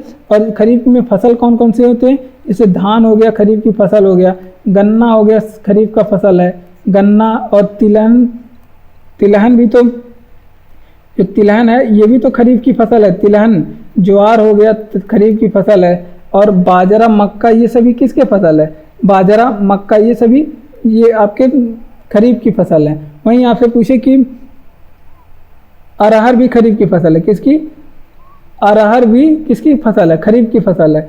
वहीं आपसे पूछे कि जायद किसकी, जायद फसलों की बुआई कब होती है, तो जायद फसलों की बुआई मार्च अप्रैल में होती है। कब, जायद फसलों की बुआई कब होती है, मार्च अप्रैल में होती है। और अगर आपसे पूछे कि जायद में कौन कौन से फसल आते हैं, तो देखिए जितने वाटर वाले होते हैं, जैसे हो गया तरबूज हो गया आपके, ये जायद में आएगा। क्या हो गया, तरबूज ये जायद की फसल है, और खरबूज हो गया ये जायद की फसल है, तरबूज खरबूज, और ककड़ी ये सभी किसके फसल है, जायद की फसल है। तो ये सारी चीजें आप लोग ध्यान रखिएगा। तो देख लेते हैं रबी की फसल की बुआई अक्टूबर नवंबर में होती है। रबी की फसल में गेहूं चना मटर जौ सरसों आलू ये सभी गेहूं रबी की फसल है। और रबी की फसल के बारे में बात करें, खरीफ की फसल, ये जून जुलाई में बोए जाते हैं। खरीफ की फसल जून जुलाई में, धान हो गया, गन्ना हो गया, तिलहन हो गया, ज्वार हो गया, बाजरा मक्का और अरहर ये सभी किसके फसल हैं, ये जायद के, ये खरीफ के फसल है। और जायद के फसल मार्च अप्रैल में बोए जाते हैं। तरबूज हो गया, खरबूज हो गया, ककड़ी हो गया, जितने वाटर वाले होते हैं सभी जायद के फसल होते हैं। बढ़ते अपने अगले प्रश्न की ओर। अगला प्रश्न है कि प्रथम हृदय प्रत्यारोपण किसने किया? जो प्रथम हृदय प्रत्यारोपण है और डॉक्टर क्रिश्चियन बर्नार्ड ने किया। किसने? डॉक्टर क्रिश्चियन बर्नार्ड ने किया। और क्रिश्चियन बर्नार्ड डॉक्टर कहाँ के थे? ये अफ्रीका के थे। क्रिश्चियन बर्नार्ड कहाँ के डॉक्टर थे? अफ्रीका के थे। उन्होंने 1967 में पहला हृदय ट्रांसप्लांट किया था। ठीक, और बात करते हैं और हृदय के बारे में वहीं आपसे पूछेगा प्रश्न, पेसमेकर का संबंध किससे है? हृदय से। पेसमेकर का संबंध किससे है? हृदय से। और वहीं आपसे पूछे कि हृदय के अध्ययन को क्या कहलाते हैं? हृदय का अध्ययन क्या कहलाता है? तो जो हृदय के अध्ययन है इसे क्या कहते हैं? इसे कार्डियोलॉजी कहते हैं। हृदय के अध्ययन को क्या कहते हैं? कार्डियोलॉजी कहते हैं हृदय के अध्ययन को। वहीं आपसे पूछे कि हृदय की गति का माप किसे कहते हैं? तो हृदय की गति का जो माप है, हृदय की गति का जो माप है ये कार्डियोग्राम है, कार्डियोग्राम से करते हैं। किसे? हृदय गति का माप कार्डियोग्राम से करते हैं हृदय की गति का माप। और वहीं आपसे पूछे कि ईसीजी टेस्ट का संबंध किससे है? ईसीजी टेस्ट का संबंध किससे है? तो ये हृदय से है। ईसीजी टेस्ट का संबंध हृदय से है। और अगर आपसे पूछे कि शरीर से हृदय में रक्त कौन सी वाहिनियां ले जाती है? शरीर से हृदय में जो रक्त होता है वो कौन सी वाहिनियां ले जाती हैं? वो सिरा ले जाती है। शरीर से हृदय में रक्त सिरा ले जाती है। और हृदय से शरीर में रक्त क्या ले जाती है? हृदय से शरीर में रक्त ले जाने का काम, हृदय से शरीर में रक्त ले जाती है धमनी। क्या? हृदय से शरीर में रक्त धमनी ले जाती है। तो ये सारी चीजें आप लोग ध्यान रखेंगे। तो देख लेते हैं प्रथम हृदय प्रत्यारोपण किसने किया? डॉक्टर क्रिश्चियन बर्नार्ड ने किया। ये अफ्रीका के रहने वाले थे, 1967 में किया। पेसमेकर का संबंध किससे है? हार्ट से। पेसमेकर का संबंध किससे? हार्ट से है। हृदय का अध्ययन क्या कहलाता है? कार्डियोलॉजी कहलाता है। हृदय की गति की माप किसमें? कार्डियोग्राम में करते हैं। और ईसीजी टेस्ट का संबंध किससे है? हृदय से है। और शरीर से हृदय में रक्त ले जाने का काम सिराएं करती हैं और हृदय से शरीर में रक्त ले जाने का काम धमनी करती है। तो ये सारी चीजें आप लोग ध्यान रखेंगे। और किस मंडल में तापमान नियत होता है? तो देखिए समताप मंडल, इसका नाम ही है समताप मंडल। और इसमें क्या होता है? तापमान नियत होता है। समताप मंडल में तापमान नियत होता है। और वहीं आपसे पूछे कि ग्रीन हाउस प्रभाव में क्या होता है? तो ग्रीन हाउस प्रभाव में हमेशा क्या होता है? ग्रीन हाउस प्रभाव में तापमान बढ़ता है। ग्रीन हाउस प्रभाव में क्या होता है? इसमें तापमान सदैव बढ़ता है। तो ये आप लोग ध्यान रखेंगे। और चक्रवात की उत्पत्ति क्यों होती है? समुद्र में चक्रवात क्यों उत्पत्ति होती है? चक्रवात की उत्पत्ति आपसे पूछे समुद्र में क्यों होती है? तो चक्रवात की जो उत्पत्ति है ये जो दो भिन्न तापमान के राशियों के कारण होती है। चक्रवात की उत्पत्ति क्यों होती है? दो भिन्न तापमान के राशियों के कारण। जो दो भिन्न तापमान की राशियों के कारण क्या होती है? तापमान की वहाँ पे चक्रवात की उत्पत्ति होती है। और अगर आपको उच्च तापमान की माप करना है तो किससे मापते हैं? तो उच्च तापमान की जो माप है ये पायरोमीटर से किया जाता है। किससे? पायरोमीटर से किया जाता है उच्च तापमान के माप। अगर आपसे पूछे कि आइसोथर्मल लाइन किसको इंडिकेट करता है? आइसोथर्मल लाइन किसको इंडिकेट करता है? ये समान तापमान वाले क्षेत्र को दर्शाता है। क्या दर्शाता है? ये समान तापमान वाले क्षेत्र को रिप्रेजेंट करता है। ठीक, तो ये बात ध्यान रखेंगे। तो देख लेते हैं आपसे पूछे कि किस मंडल में तापमान नियत होता है? तो समताप मंडल में तापमान नियत होता है। वायुयान इसी में उड़ाए जाते हैं। और ग्रीन हाउस प्रभाव में तापमान में हमेशा क्या होता है? बढ़ोतरी होती है। और चक्रवात की उत्पत्ति कहाँ से होती है? तो चक्रवात की उत्पत्ति दो भिन्न राशियों वाले तापमान के कारण होती है। जो भिन्न तापमान वाले राशियों के कारण होती है। ठीक, कहीं पे उच्च तापमान है, कहीं पे निम्न तापमान है, तो इसके वजह से समुद्रों में जो चक्रवात की उत्पत्ति होती है। और उच्च ताप की माप किससे करते हैं? पायरोमीटर से करते हैं। आइसोथर्मल लाइन किसको इंडिकेट करता है? तो ये समान तापमान वाले क्षेत्र को रिप्रेजेंट करता है। अगला प्रश्न है कि पीतल में कौन सी मिश्र धातु होती है? तो पीतल में तांबा और जस्ता होता है। क्या होता है? तांबा एंड जस्ता होता है। किसमें? पीतल में तांबा और जस्ता होता है। तांबा के लिए आपको कापर भी मिल सकता है, कापर तांबा को कहते हैं। और जस्ता के लिए आपको जिंक जस्ता को कहते हैं। तो ये कापर और जिंक का मिश्रण भी आपको मिल सकता है। वहीं आपसे पूछे कि पीतल के बर्तन के लिए कौन सा क्षेत्र फेमस है? पीतल के बर्तन के लिए जो फेमस क्षेत्र है वो कौन सा एरिया फेमस है? तो मुरादाबाद है। पीतल के बर्तन के लिए प्रसिद्ध है मुरादाबाद है। ठीक, तो ये भी आप लोग ध्यान रखेंगे। और वहीं आपसे पूछे कि कांसा किसकी मिश्र धातु होती है, कांसा तो ये होता है आपका तांबे और टीन का मिश्र धातु, तांबे एंड टीन का मिश्र धातु होता है तांबा। वहीं आपसे पूछे कि फ्यूज तार किसकी मिश्र धातु होती है, फ्यूज तार किसकी मिश्र धातु होती है, तो ये टिन एंड शीशे का मिश्र धातु होती है, टिन एंड शीशे का मिश्र धातु होती है फ्यूज तार। वहीं आपसे पूछे कि स्टेनलेस स्टील किसकी मिश्र धातु होती है, स्टेनलेस जो स्टील, ये स्टेनलेस स्टील कई बार एग्जाम में पूछा जाता है, तो वो कई बार एग्जाम में पूछा गया है, तो ये क्रोमियम और निकिल का मिश्रण होता है, किसका, क्रोमियम एंड आयरन का मिश्रण होता है। तो ये सारी चीजें आप लोग ध्यान रखेंगे। तो देख लेते हैं पीतल में कौन सी मिश्र धातु होती है, तो इसमें तांबा और टीन होता है, तांबा और जस्ता होता है, जस्ता किसे कहते हैं, जिंक को कहते हैं, और कापर किसे कहते हैं, तांबा को कहते हैं। पीतल के बर्तन बनाने के लिए मुरादाबाद प्रसिद्ध है, मुरादाबाद कहाँ पे, यूपी में स्थित है। और कांसा में कौन सी मिश्र धातु होती है, तो तांबे और टीन की मिश्र धातु कांसा होती है। और फ्यूज तार में टिन और शीशे की मिश्र धातु होती है, टिन और लेड की मिश्र धातु होती है। स्टेनलेस स्टील जो है क्रोमियम और आयरन की मिश्र धातु होती है, किसकी, क्रोमियम और आयरन की मिश्र धातु होती है। वायुयान की खोज किसने किया था, तो ओलिवर और विलिवर राइट बंधु ने, ओलिवर एंड विलिवर राइट बंधु ने क्या किया था, ओलिवर और विलिवर राइट, इन्हें संयुक्त रूप से राइट बंधु कहा जाता है। इन्होंने क्या किया था, वायुयान की खोज किया था। वायुयान के आपसे पूछे कि टायरों में कौन से गैस भरे जाते हैं, वायुयान के टायरों में कौन सी गैस भरे जाते हैं, इसमें टायरों में नाइट्रोजन गैस भरे जाते हैं। वायुयान के टायरों में कौन सी गैस भरी जाती है, नाइट्रोजन गैस भरी जाती है। और वायुयान उड़ाते किस मंडल में है, तो ये भी आप लोग ध्यान रखेंगे, वायुयान को किस मंडल में उड़ाते हैं, तो वायुयान को उड़ाने का काम ये समताप मंडल में, समताप मंडल में वायुयान उड़ाया जाता है। ठीक, तो ये भी आप लोग ध्यान रखेंगे, समताप मंडल में क्या किया जाता है, वायुयान को उड़ाया जाता है। और वायुयान की गति की माप आपसे पूछे, वायुयान की अगर आपसे पूछे कि गति की माप किस यंत्र से करते हैं, तो वायुयान की गति की माप टेकोमीटर से करते हैं। वहीं आपसे पूछे कि वायुयान कितनी ऊंचाई पे उड़ रहा है, वायुयान किसकी ऊंचाई पे उड़ रहा है, तो ऊंचाई की माप करने के लिए किसका प्रयोग करते हैं, अल्टीमीटर का प्रयोग करते हैं। किसका, अल्टीमीटर का प्रयोग करते हैं वायुयान की ऊंचाई को मापने के लिए। तो देख लेते हैं वायुयान की खोज किसने किया, ओलिवर और विलिवर राइट बंधु ने किया वायुयान की खोज। और वायुयान के टायरों में नाइट्रोजन गैस भरा जाता है। और वायुयान किस मंडल में उड़ाया जाता है, तो समताप मंडल में वायुमंडल को वायुयान को उड़ाया जाता है। गति की माप किसे कहते हैं वायुयान की, तो टेकोमीटर से करते हैं। और वायुयान कितनी ऊंचाई पर उड़ा है, इसका माप अल्टीमीटर से करते हैं।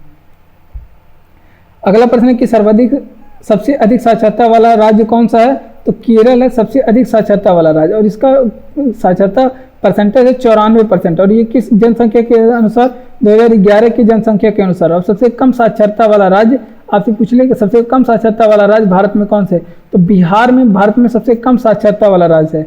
और ये 61% यहाँ पे साक्षरता थी उस समय, 61.8 थी, लेकिन आप लोग 61% कम से कम याद रखेंगे। ठीक, और वहीं पे आपसे पूछो कि सर्वाधिक साक्षरता किस राज्य में थी, सर्वाधिक साक्षरता वाला राज्य कौन सा था, तो सर्वाधिक साक्षरता किस यूनियन टेरिटरी में थी, तो ये लक्षद्वीप में सर्वाधिक साक्षरता वाला यूनियन टेरिटरी है। कौन सा, लक्षद्वीप है, जो जिसकी राजधानी करावती है। ठीक, और वहीं आपसे पूछे कि विश्व साक्षरता दिवस कब मनाया जाता है, विश्व साक्षरता दिवस आपसे पूछे विश्व साक्षरता दिवस कब मनाया जाता है, तो ये 8 सितंबर के दिन मनाया जाता है विश्व साक्षरता दिवस। और 2001 की जनगणना से लेके 2011 तक जो साक्षरता में वृद्धि है ये कितना हुई थी, साक्षरता जो दर है, साक्षरता दर में वृद्धि कितनी हुई थी, तो इसका वृद्धि जो है 9.2% हुई थी।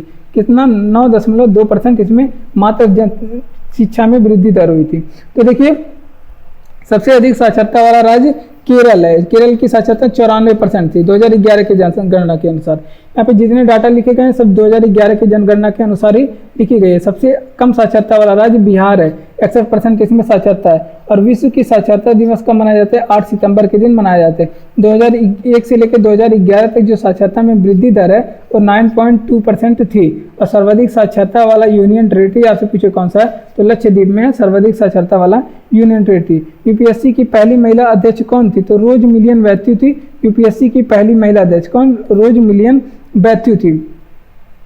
और यूपीएससी के बारे में हम लोग देखेंगे, वर्तमान अध्यक्ष आपसे पूछ ले कि वर्तमान अध्यक्ष कौन है, तो डॉक्टर मनोज सोनी है यूपीएससी के वर्तमान अध्यक्ष। कौन है, डॉक्टर मनोज सोनी है यूपीएससी के वर्तमान अध्यक्ष।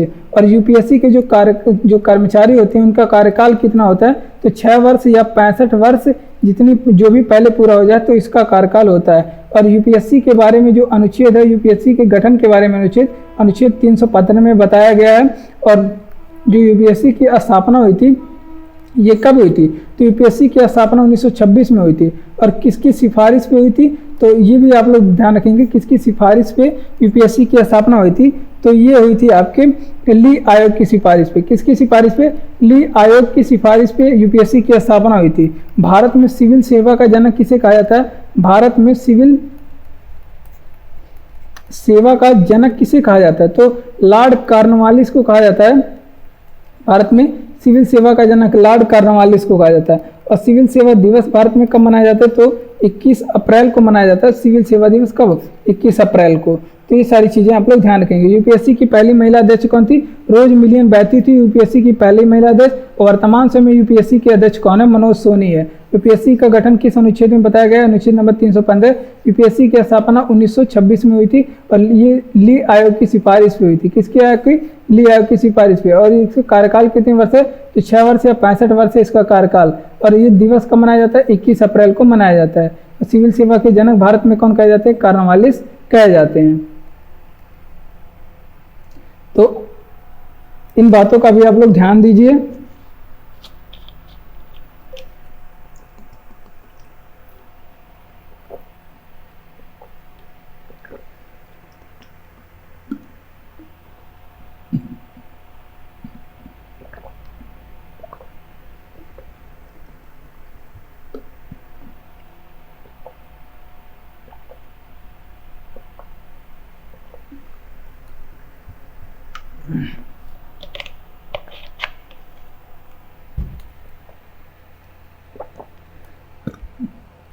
अगला प्रश्न है कि ज्ञानपीठ पुरस्कार प्राप्त करने वाली पहली महिला कौन थी, तो आशापूर्णा देवी थी ज्ञानपीठ पुरस्कार पाने वाली पहली महिला। और इन्हें कब ज्ञानपीठ पुरस्कार दिया गया था, तो 1976 में।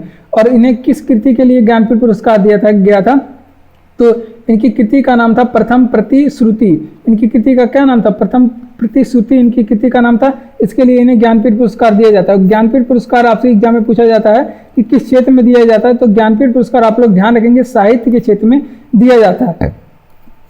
और प्रथम पुरुष कौन थे जिन्हें ज्ञानपीठ पुरस्कार दिया गया था, तो प्रथम पुरुष ज्ञानपीठ पुरस्कार पाने वाले जी शंकर कुरूप थे। और आशापूर्णा देवी को हिंदी भाषा के लिए ज्ञानपीठ पुरस्कार दिया गया था। और जी शंकर कुरूप जो थे ये किस भाषा के लिए, इन्हें मलयालम भाषा के लिए, मलयालम भाषा में इन्हें ज्ञानपीठ पुरस्कार मिला। और इन्हें 1965 में ज्ञानपीठ पुरस्कार ही मिला।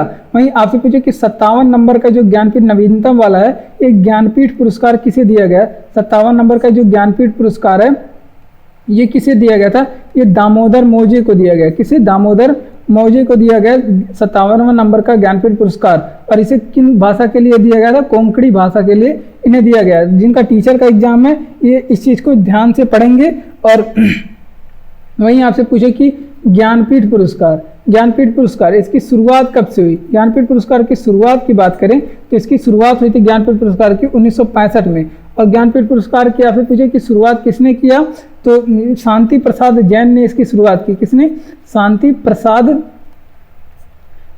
जैन ने ज्ञानपीठ पुरस्कार की शुरुआत की। तो देख लेते हैं ज्ञानपीठ पुरस्कार प्राप्त करने वाली पहली महिला कौन है, तो आशापूर्णा है, आशापूर्णा देवी हैं ज्ञानपीठ पुरस्कार प्राप्त करने वाली पहली महिला 1976 में। और प्रथम कृति श्रुति के लिए इन्हें ज्ञानपीठ पुरस्कार मिला। किसकी, प्रथम प्रतिश्रुति, प्रथम प्रतिश्रुति के लिए ज्ञानपीठ पुरस्कार दिया गया। और ज्ञानपीठ पुरस्कार किस क्षेत्र में दिया जाता है, तो साहित्य के क्षेत्र में दिया जाता है। और प्रथम ज्ञानपीठ पुरस्कार पाने वाले व्यक्ति जी शंकर कुरूप थे। इन्हें मलयालम भाषा के लिए 1965 में दिया गया।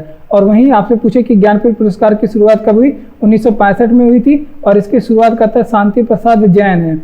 और 57 नंबर के जो ज्ञानपीठ पुरस्कार है, 57 नंबर का ज्ञानपीठ पुरस्कार दामोदर मौजी को दिया गया और कोंकणी भाषा के लिए दिया गया था। तुलबुल परियोजना किस नदी पे स्थित है, तो तुलबुल परियोजना झेलम नदी पे स्थित है, झेलम नदी पर। वहीं आपसे पूछे कि झेलम नदी का उद्गम कहाँ से हुआ था, तो झेलम नदी का उद्गम शेषनाग झील से हुआ था। कहाँ से, शेषनाग झील से झेलम नदी का उद्गम हुआ था। और झेलम नदी का जो मुहाना है ये आगे चल के झेलम नदी चिनाब नदी में मिल जाती है। आगे चल के झेलम नदी किस नदी में मिल जाती है, तो ये चिनाब नदी में झेलम नदी की मिल जाती है। वहीं आपसे पूछे कि झेलम नदी की लंबाई बताइए कितनी है, तो 725 किलोमीटर है झेलम नदी की लंबाई।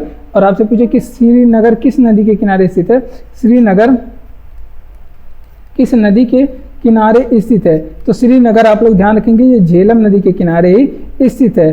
और झेलम नदी का आपसे पूछे कि पुराना नाम क्या है या फिर वेदों में नाम क्या है, पुराना नाम या फिर पूछता है कि वेदों में नाम क्या है, तो वितस्ता है इसका पुराना नाम। क्या है, वितस्ता इसका पुराना नाम है।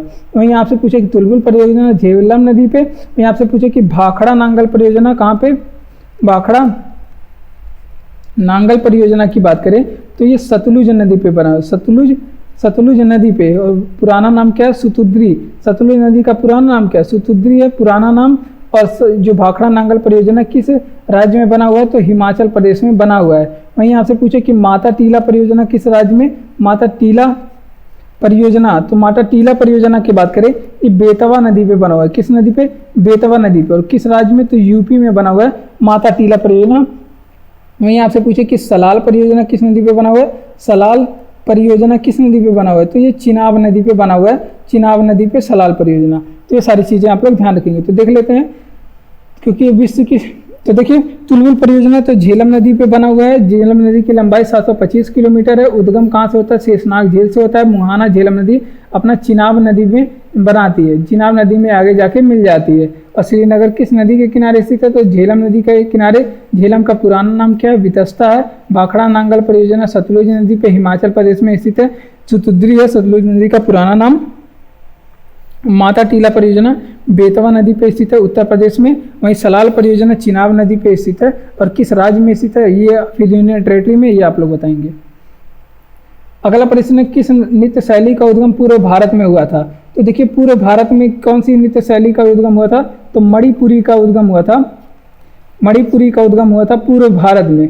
वहीं मणिपुर की बात करें, इसकी राजधानी क्या है, तो मणिपुर की राजधानी आप लोग याद रखेंगे इम्फाल है मणिपुर की राजधानी। और वहीं आपसे पूछे कि लाई हरोबा लोक नृत्य कहाँ मनाया जाता है, लाई हरोबा लोक नृत्य कहाँ मनाया जाता है, तो लाई हरोबा लोक नृत्य मणिपुर में मनाया जाता है। लाई हरोबा लोक नृत्य कहाँ पे मनाया जाता है, मणिपुर में मनाया जाता है। वहीं आपसे पूछे कि लोकटक झील कहाँ पे स्थित है, लोकटक झील कहाँ पे स्थित है, तो ये मणिपुर में स्थित झील है। कहाँ पे, मणिपुर में स्थित झील है लोकटक झील। और यहाँ पे एक केबुल लामजाओ नेशनल पार्क है, केबुल लामजाओ नेशनल पार्क कहाँ पे स्थित है, मणिपुर में स्थित है। और वहीं पे आपसे पूछे कि संगाई महोत्सव कहाँ पे मनाए जाते हैं, संगाई महोत्सव कहाँ पे मनाए जाते हैं।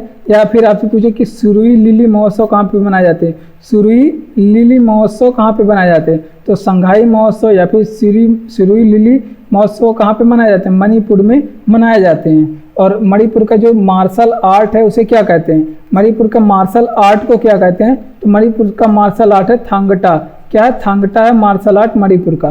तो इन सारी चीज़ों को आप लोग ध्यान रखें। किस नृत्य शैली का उद्गम पूर्व भारत में होता है, तो मणिपुरी का उद्गम पूर्व भारत में। मणिपुर की राजधानी क्या है, इम्फाल। लाई हरोबा जो त्यौहार है मणिपुर में मनाया जाता है। संगाई महोत्सव, सिरुई लिली महोत्सव मणिपुर में मनाया जाता है। सिरुई लिली महोत्सव कहाँ पे, मणिपुर में मनाया जाता है। लोकटक झील कहाँ पे स्थित है, मणिपुर में स्थित है। इस पे केबुल लामजाओ भारत का एकमात्र तैरता नेशनल पार्क है। क्या, तैरता नेशनल पार्क भारत का एकमात्र नेशनल पार्क तैरता नेशनल पार्क है, जो कि केबुल लामजाओ नेशनल पार्क पे स्थित है लोकटक झील पे। मार्शल थांगटा ये कहाँ पे, ये मणिपुर का ही मार्शल आर्ट है थांगटा। ठीक, तो ये भी आप लोग ध्यान रखेंगे।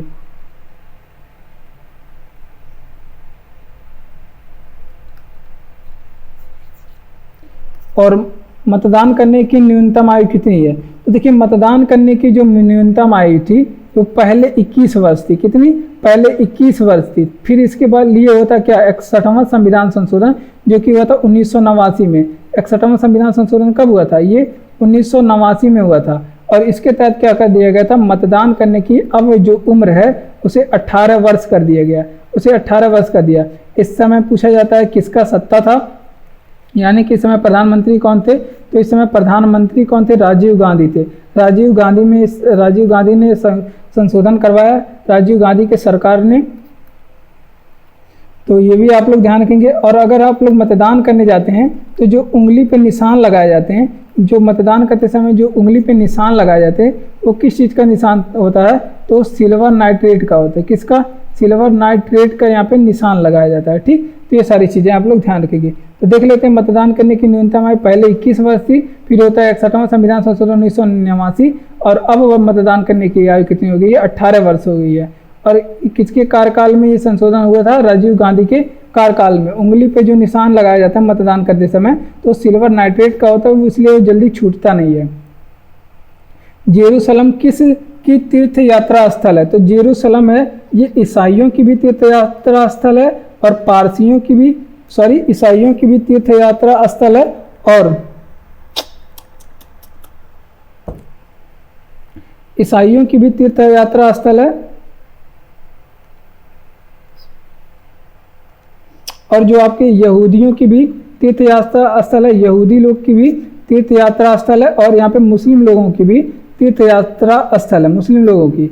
और वहीं आपसे पूछे कि एक एक धर्म को देख लेते हैं। जैसे ईसाई धर्म की बात करें, जो ईसाई धर्म है हमारा, तो सभी धर्म अपने आप में महान होते हैं। तो ईसाइयों का पूछा जाता है मूल स्थान कहाँ पे था, तो ईसाइयों का जो मूल स्थान था ये फिलिस्तीन था। कहाँ पे, फिलिस्तीन था ईसाइयों का मूल स्थान। वहीं आपसे पूछे कि ईसाई धर्म के संस्थापक कौन थे, तो ईसाई धर्म के जो संस्थापक थे ईसा मसीह थे। कौन थे ईसाई धर्म के संस्थापक, ईसा मसीह। इस तरह के भी एग्जाम में प्रश्न आजकल पूछे जाते हैं। और जो विश्व में सर्वाधिक मान्यता है वो ईसाई धर्म की है। विश्व में सर्वाधिक मान्यता किस धर्म की है, तो विश्व में सर्वाधिक मान्यता वाला धर्म कौन सा है, ईसाई धर्म है। ठीक, वहीं आपसे पूछे कितने लोग विश्व में मानते हैं, तो 2.4 अरब लोग यहाँ पे ईसाई धर्म को मानते हैं। वहीं आपसे पूछे कि यहूदियों के बारे में बात करें, यहूदी धर्म की, तो यहूदी धर्म के बारे में बात करें, जो यहूदियों की पूजा स्थल के बारे में पूछा जाता है कि यहूदियों की पूजा स्थल को क्या कहते हैं, तो यहूदियों की जो पूजा स्थल है इसे सिनोगॉग कहते हैं। क्या, सिनोगॉग कहते हैं। और यहूदियों का जो पवित्र ग्रंथ है वो क्या है, यहूदियों की जो पवित्र ग्रंथ है उसे तोरा कहते हैं। तोरा है यहूदियों की प्रमुख ग्रंथ। वहीं इस्लाम धर्म, मुस्लिम लोग क्या धर्म, कौन सा धर्म मानते हैं, इस्लाम धर्म। और इस्लाम धर्म के संस्थापक आप लोग जानते हैं हजरत मोहम्मद साहब। कौन है, हजरत मोहम्मद साहब। और यहाँ पे इस्लामियों का पवित्र जो ग्रंथ है वो क्या है, पवित्र ग्रंथ। तो इस्लामियों की जो पवित्र ग्रंथ है वो कुरान है। ठीक, तो ये सारी चीज़ें आप लोग ध्यान रखेंगे। तो देख लेते हैं जेरूसलम किस की तीर्थ यात्रा स्थल है, तो ईसाइयों की भी है, यहूदियों की भी है, मुस्लिम लोगों की भी है। और ईसाई धर्म के बारे में बात करें तो मूल स्थान जो है ईसाइयों का फिलिस्तीन रहता था। इसका संस्थापक कौन है, ईसा मसीह है। ठीक, और विश्व में सर्वाधिक मान्यता जो है ये आपके ईसाई धर्म की है। कितने परसेंट, 2.4 अरब लोग मानते हैं। यहूदी धर्म की बात करें, इसकी पूजा स्थल को क्या कहते हैं, सिनोगॉग कहते हैं। और पवित्र ग्रंथ जो है यहूदियों की तोरा है। और इस्लाम धर्म की बात करें तो इसके संस्थापक हजरत मोहम्मद साहब हैं। इसके पवित्र ग्रंथ क्या है, कुरान है। भारत में सर्वाधिक वर्षा वाला स्थान कौन सा है, तो भारत में सर्वाधिक वर्षा मासिन राम में होता है। और मासिन राम कहाँ पे, मेघालय में भारत में सर्वाधिक वर्षा होता है। और बात करते हैं भारत में कम वर्षा कहाँ पे होता है, तो जो भारत में सबसे कम वर्षा का स्थान है वो लेह है। लेह कहाँ पे पाया जाता है, ये लद्दाख की राजधानी है लेह। लद्दाख में यहाँ पे सबसे कम वर्षा होता है। और अगर से पूछे कि भारत में सर्दियों में जो वर्षा होता है उसका कारण क्या होता है, तो भारत में सर्दियों की जो वर्षा का कारण होता है पश्चिमी विक्षोभ होता है। क्या, पश्चिमी विक्षोभ होता है भारत में सर्दियों का वर्षा का कारण। ठीक, और भारत में जो सर्वाधिक वर्षा होता है वो किस मानसून से होता है, जो भारत में सर्वाधिक वर्षा वो किस मानसून से होता है, तो ये दक्षिणी पश्चिमी मानसून से होता है भारत में सर्वाधिक वर्षा। ये सबसे पहले दक्षिणी पश्चिमी मानसून आता है और भारत के कोरोमंडल केरल के मालाबार तट पे यहाँ पे वर्षा करता है, मालाबार तट पे वर्षा करता है। और जो सर्दियों में पश्चिमी विक्षोभ में वर्षा होती है ये उत्तर भारत में ज़्यादातर होती है, उत्तर भारत में ये वर्षा ज़्यादातर होती है। ठीक, वहीं आपसे पूछे कि जो तमिलनाडु में वर्षा का कारण क्या होता है, ये तमिलनाडु में जो वर्षा का कारण होता है, तमिलनाडु में वर्षा ये लौटता मानसून करवाता है। कौन सा, लौटता मानसून करवाता है। और लौटता मानसून में कौन सी जो मानसून होता है, तो ये उत्तर पूर्व मानसून होता है। उत्तर पूर्व से मानसून आता है और ये सबसे ज़्यादा वर्षा कहाँ पे करवाता है, ये कोरोमंडल तट पे, तमिलनाडु के किस तट पे, कोरोमंडल तट पे ये वर्षा करवाता है। ठीक, तो ये सारी चीज़ें आप लोग ध्यान रखेंगे। तो देख लेते हैं भारत में सर्वाधिक वर्षा वाला स्थान मासिन राम मेघालय में स्थित है। और कम वर्षा वाला जो स्थान है लेह लद्दाख में, भारत में कम वर्षा होती है। और बात करते हैं सर्दियों में वर्षा का बात करें तो पश्चिमी विक्षोभ से सर्दियों में वर्षा होती है, लेकिन आपसे पूछे भारत में सर्वाधिक वर्षा ये ग्रीष्म काल में दक्षिण पश्चिमी मानसून से होता है। वर्षा तो बरसात में होता है, तो ये दक्षिण पश्चिमी मानसून से होता है। और सर्वाधिक वर्षा केरल के मालाबार तट पे होता है। कहाँ पे? केरल के मालाबार तट पे। वहीं आपसे पूछे कि तमिलनाडु में जो वर्षा होती है वो लौटता मानसून से होता है, ये उत्तर पूर्व मानसून होता है। और यहाँ पे कोरोमंडल तट पे तमिलनाडु की वर्षा करवाती है, सर्वाधिक वर्षा होता है। उपनिषद किस पर आधारित होते हैं? तो जो उपनिषद जो है वो दर्शन पे आधारित है। किस पे? दर्शन पर आधारित है उपनिषद। और उपनिषदों को क्या कहा जाता है? इसे वेदांत भी कहते हैं। वेदांतों की संख्या 6 तो वो अलग है, लेकिन उपनिषद को भी वेदांत कहते हैं। और उपनिषद की बात करें, इसकी संख्या कितनी है? उपनिषद की संख्या 108 है। कितनी है? 108 है उपनिषद की संख्या। इसमें मान्यता कितनी है? उपनिषद की कितनी मान्यता है, या फिर प्रमाणिक आपसे पूछे कितनी है तो 13 की है। ठीक। और कुछ उपनिषदों के बारे में प्रश्न पूछे जाते हैं, जैसे आपसे पूछे कि सत्यमेव जयते किस उपनिषद से लिया गया है? सत्यमेव जयते किस उपनिषद से लिया गया है? तो ये मुंडक उपनिषद से लिया गया। किस उपनिषद से? मुंडक उपनिषद से लिया गया। ठीक, सत्यमेव जयते। वहीं आपसे पूछे कि यम और नचिकेता संवाद किस उपनिषद में मिलता है? यम और नचिकेता संवाद किस उपनिषद में है? तो ये कठोप उपनिषद में। किसमें?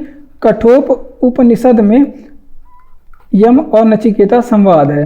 वहीं आपसे पूछे कि पुनर्जन्म का सिद्धांत किस उपनिषद में है? पुनर्जन्म का सिद्धांत किस उपनिषद में है? पुनर्जन्म का सिद्धांत किस उपनिषद में है? या फिर आपसे पूछे कि याज्ञवल्क्य का जो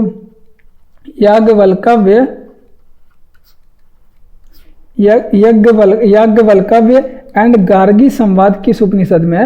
याज्ञवल्क्य और गार्गी संवाद किस उपनिषद में? तो बृहदारण्यक उपनिषद में इसका जो वर्णन है मिलता है। किसमें?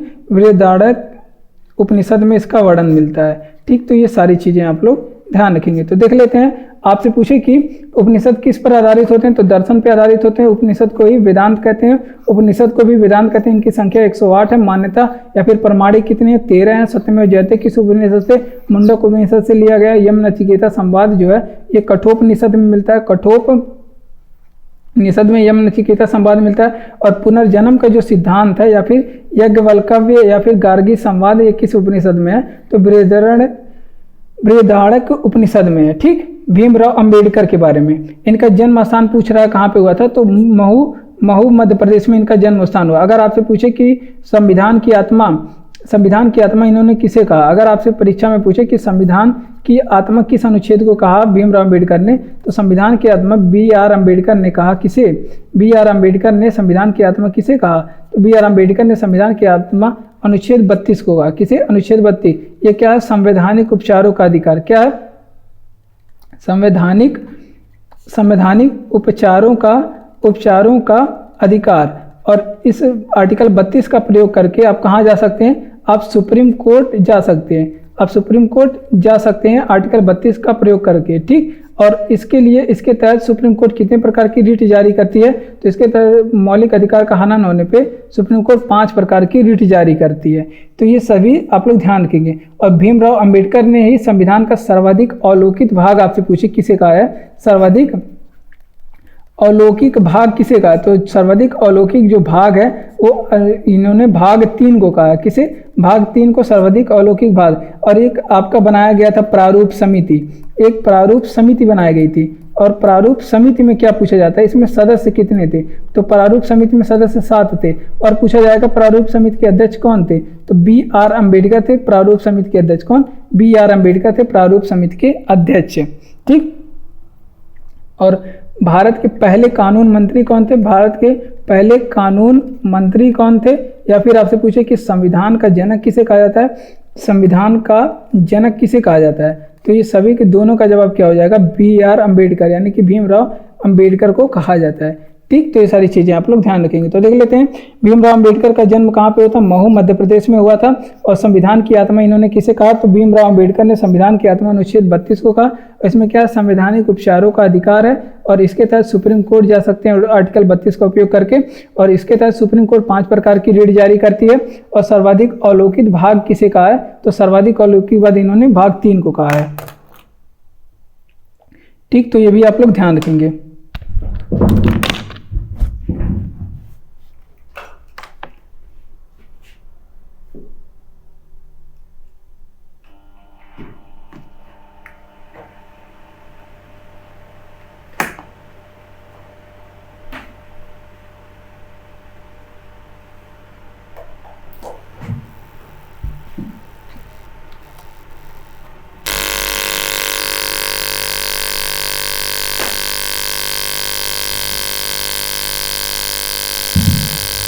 और हमारा अगला प्रश्न क्या कह रहा है, हमारा अगला प्रश्न है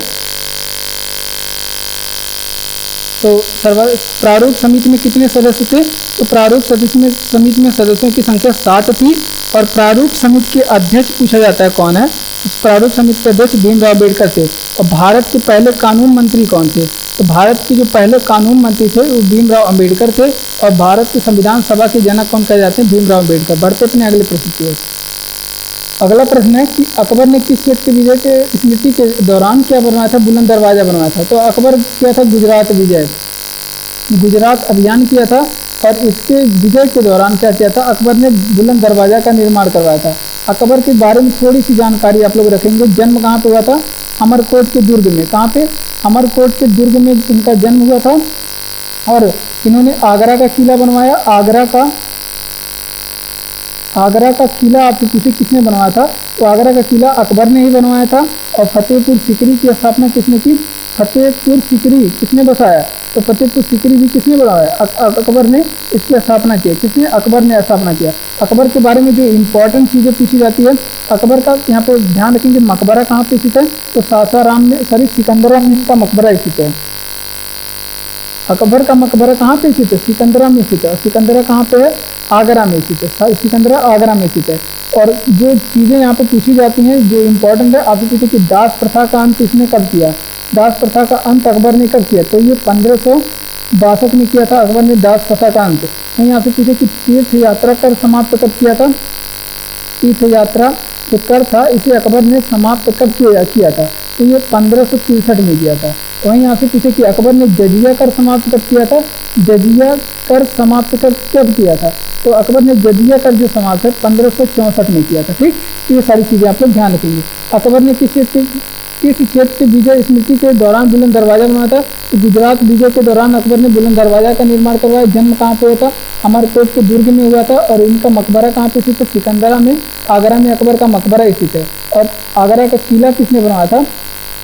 तो आगरा का किला जो है वो और फतेहपुर सीकरी की स्थापना किसने की? अकबर ने किया था। अकबर ने किया था। बात करें दास प्रथा का अंत अकबर ने कब किया था? तो दास प्रथा का अंत 1562 में, तीर्थ यात्रा कर को समाप्त अकबर ने 1563 में किया। जजिया कर जो समाप्त किया 1564 में किया। ये सारी चीज़ें आप लोग ध्यान रखेंगे। और बात करें टीटीकाका झील कहाँ स्थित है? तो टीटीकाका झील है दक्षिणी अमेरिका में, पेरू एंड बोलीविया की सीमा पे। पेरू एंड बोलीविया के सीमा पे स्थित है दक्षिणी अमेरिका में। ठीक, और वहीं यहाँ पे पूछे कि कोटोपैक्सी ज्वालामुखी कहाँ पे स्थित है? कोटोपैक्सी ज्वालामुखी की बात करें, कोटोपैक्सी ज्वालामुखी की बात करें, ये कहाँ पे स्थित है? तो ये भी दक्षिणी अमेरिका में स्थित है।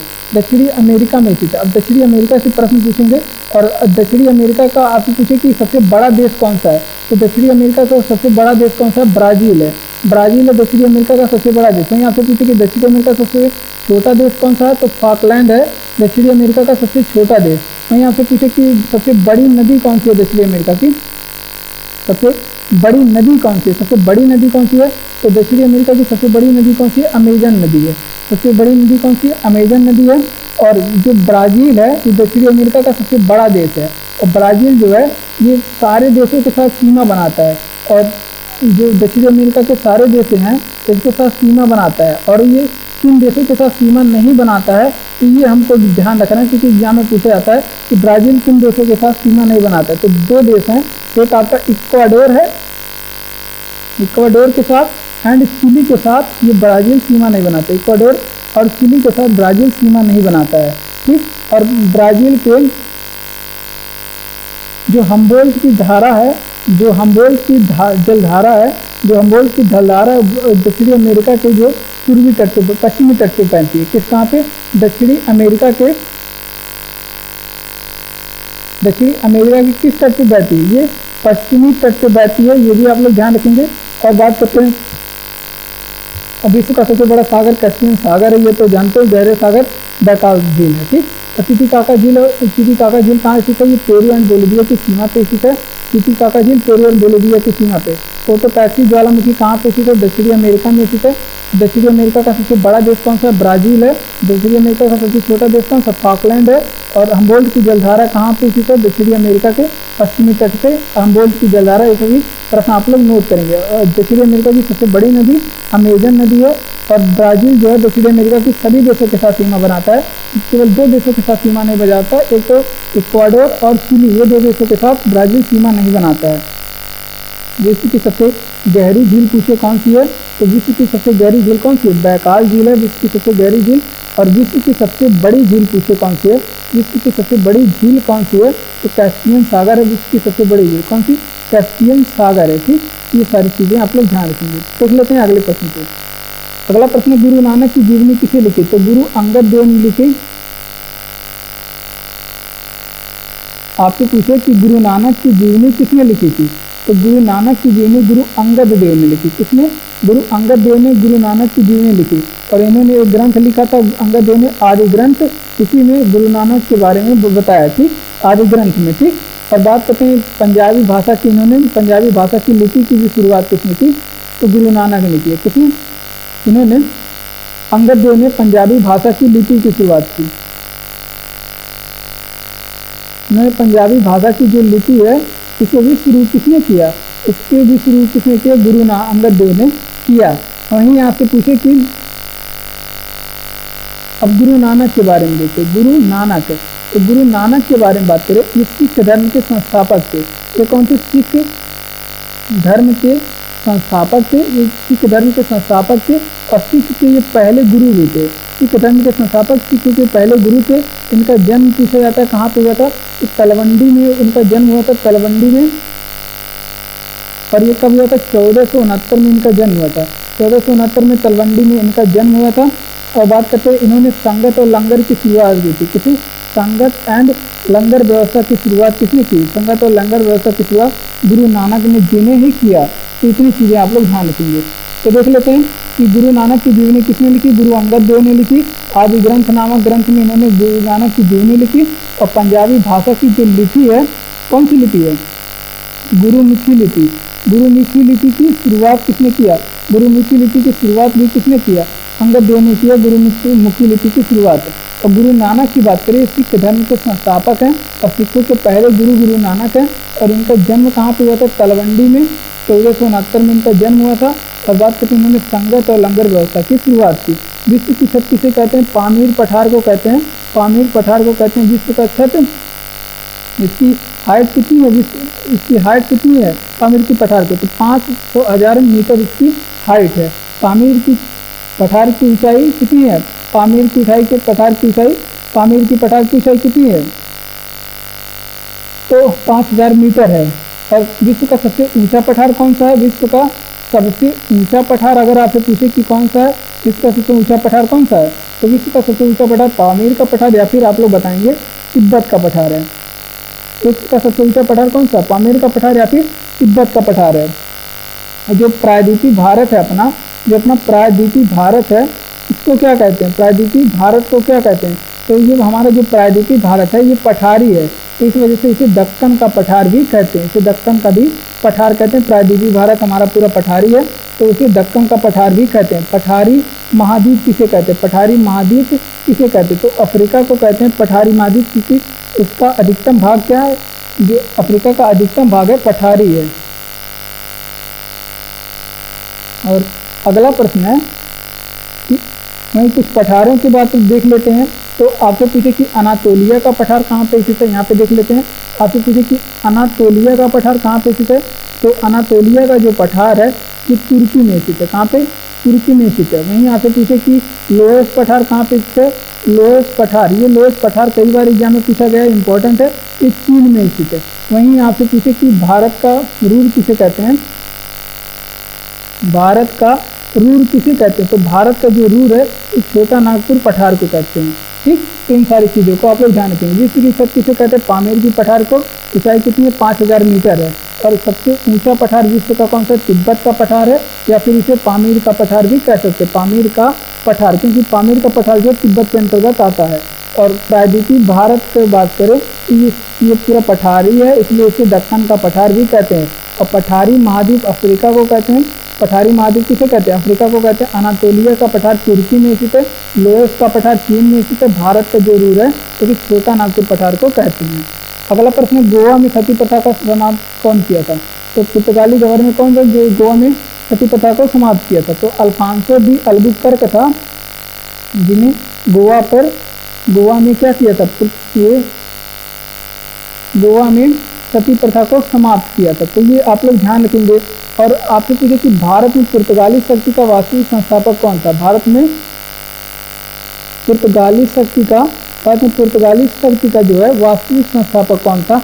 या फिर आपसे पूछे कि संस्थापक कौन था? वास्तविक पुर्तगाली शक्ति का संस्थापक कौन था? तो अल्फांसो डी अल्बुकर्क था। ठीक, और अल्फांसो डी अल्बुकर्क के बारे में बात करें, अल्बुकर्क की बात करें, इन्होंने गोवा को छीना था। गोवा को किससे छीना था ये भी आप लोग ध्यान रखेंगे। ये बीजापुर के सुल्तान से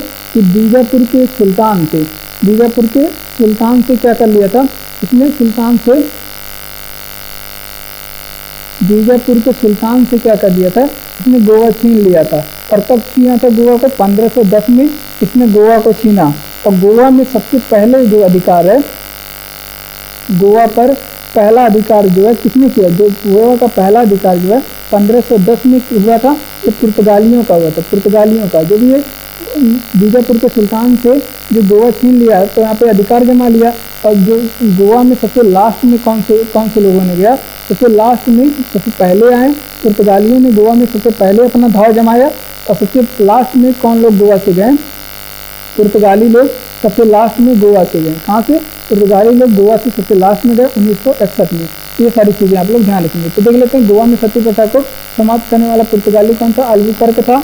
और भारत में पुर्तगाली शक्ति का वास्तविक संस्थापक कौन था? अल्बुकर्क था। गोवा पे पहला जो है, गोवा पे सबसे पहले पुर्तगाली लोग आए 1510 में।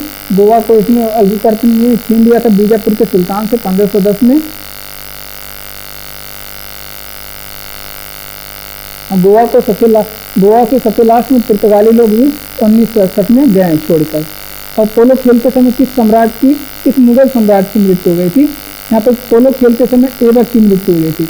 ऐबक पोलो खेल रहा था, 1210 में घोड़े पर से गिरा और इसकी मृत्यु हो गई। और वहीं पे इसका मकबरा कहाँ पे बना दिया गया? लाहौर पाकिस्तान में इसका मकबरा बना दिया गया। लाहौर पाकिस्तान में इसका मकबरा स्थित है। ठीक, और ये कुतुब मीनार की स्थापना किसने किया? कुतुब मीनार की स्थापना किसने किया? तो ये पूछा जाता है। ऐबक ने किया। कुतुब मीनार की स्थापना स्थित कहाँ पे? कुतुब मीनार दिल्ली में स्थित है, दिल्ली में।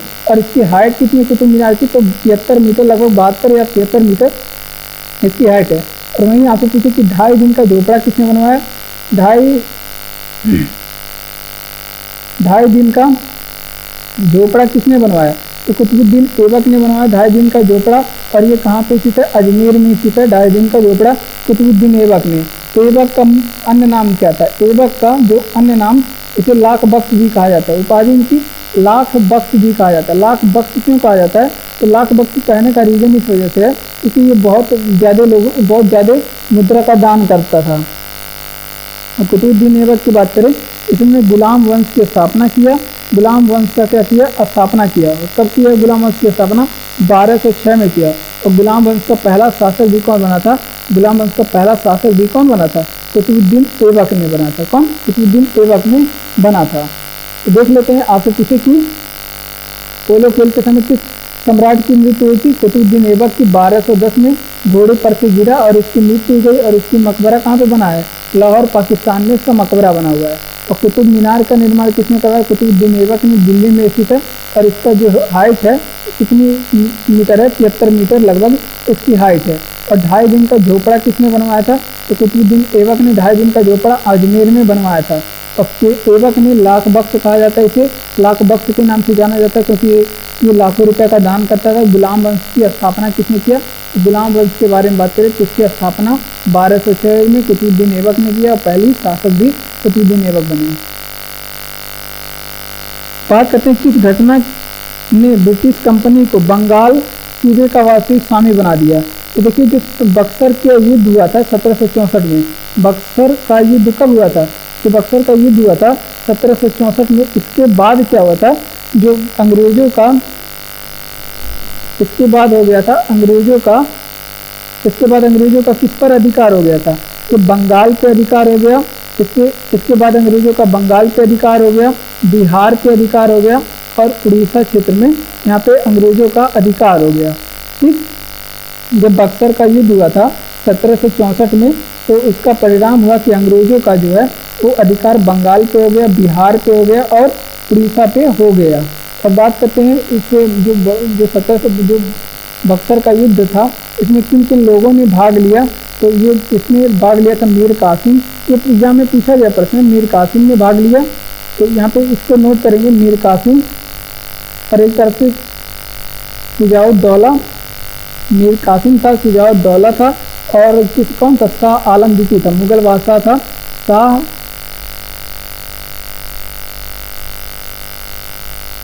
शाह आलम सेकंड एक तरफ था और ये किसके बीच में हुआ था? और अंग्रेज की तरफ से कौन था? यहाँ पे अंग्रेज की तरफ से हेक्टर मुनरो था। कौन था? हेक्टर मुनरो था अंग्रेज की तरफ से। और इसमें जीत कौन हुई? अंग्रेजों का इसमें जीत हुआ था। और जो बक्सर का युद्ध है ये समाप्त कब हुआ था? इसकी समाप्ति किस संधि के दौरान हुई थी? तो इसकी समाप्ति जो है इलाहाबाद के संधि के दौरान इसकी समाप्ति हुई थी। इलाहाबाद के संधि के द्वारा इसकी समाप्ति हुई थी। तो ये सारी चीज़ें आप लोग ध्यान रखेंगे। तो देख लेते हैं किस घटना ने ब्रिटिश कंपनी को बंगाल सूबे का वार्षिक स्वामी बना दिया।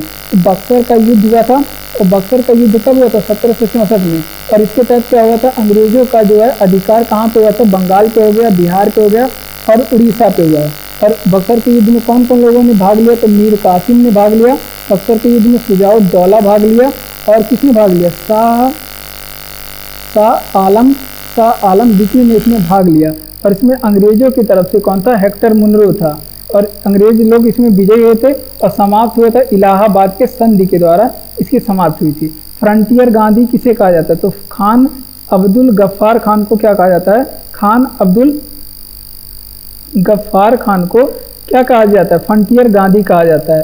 और इन्हें मुस्लिम गांधी भी कहा जाता है। इन्हें क्या कहा जाता है? मुस्लिम गांधी भी कहा जाता है।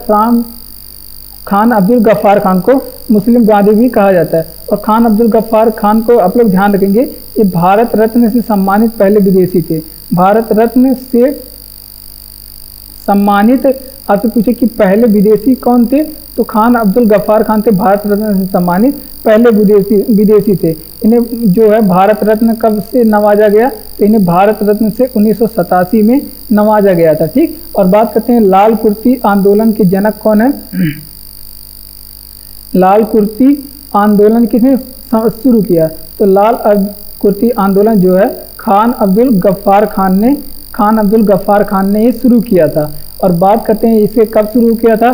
तो 1987 में खान अब्दुल गफ्फार खान ने 1930 में खान अब्दुल गफ्फार खान को, 1987 में तो इन्हें भारत रत्न दिया गया था। तो इन्होंने जो लाल कुर्ती आंदोलन है इसे 1930 में शुरू किया था। और इसे जो लाल कुर्ती आंदोलन है इसे क्या कहते हैं? इसे खुदाई खिदमतदार भी कहते हैं। इसे क्या कहते हैं? खुदाई खिदमतदार भी कहते हैं। तो ये भी आप लोग ध्यान रखेंगे, इसे खुदाई खिदमतदार भी कहते हैं। तो इन सारी चीज़ों को आप लोग याद रखिएगा। तो फ्रंटियर गांधी किसे कहा जाता है? खान अब्दुल गफ्फार खान को फ्रंटियर गांधी कहा जाता है। मुस्लिम गांधी भी इन्हें कहा जाता है। इन्हें भारत रत्न दिया गया। सम्मानित किसे किया गया? पहले विदेशी व्यक्ति थे भारत रत्न पाने वाले, इन्हें 1987 में भारत रत्न दिया गया। लाल कुर्ती आंदोलन की बात करें तो खान अब्दुल गफ्फार खान को 1930 में इन्होंने खान अब्दुल गफ्फार खान ने लाल कुर्ती आंदोलन की स्थापना की। इसे खुदाई खिदमतगार भी लाल कुर्ती आंदोलन को कहा जाता है। अगला प्रश्न है कि शून्यकाल संसदीय जो व्यवस्था में शून्यकाल है ये किस देश की देन है? तो जो जीरो हावर है ये भारत की देन है। ये भारत की देन है। इसे शून्यकाल को क्या कहते हैं? इसे जीरो हावर भी कहते हैं। ये भी आप लोग ध्यान रखेंगे, जीरो हावर भी इसे कहते हैं शून्यकाल को। और ये किसकी देन है? भारत की देन है। और ये कैसा समय होता है? यहाँ पे क्या कहते हैं? प्रश्नोत्तर। ये प्रश्नोत्तर का काल होता है। प्रश्नोत्तर का काल होता है। देखिए, प्रश्नोत्तर का काल या फिर प्रश्न काल, ये दोनों अलग है। तो इसमें प्रश्न और उत्तर दोनों है। और प्रश्न काल जो है, प्रश्न काल का जो समय होता है वो इससे पहले होता है। प्रश्न काल का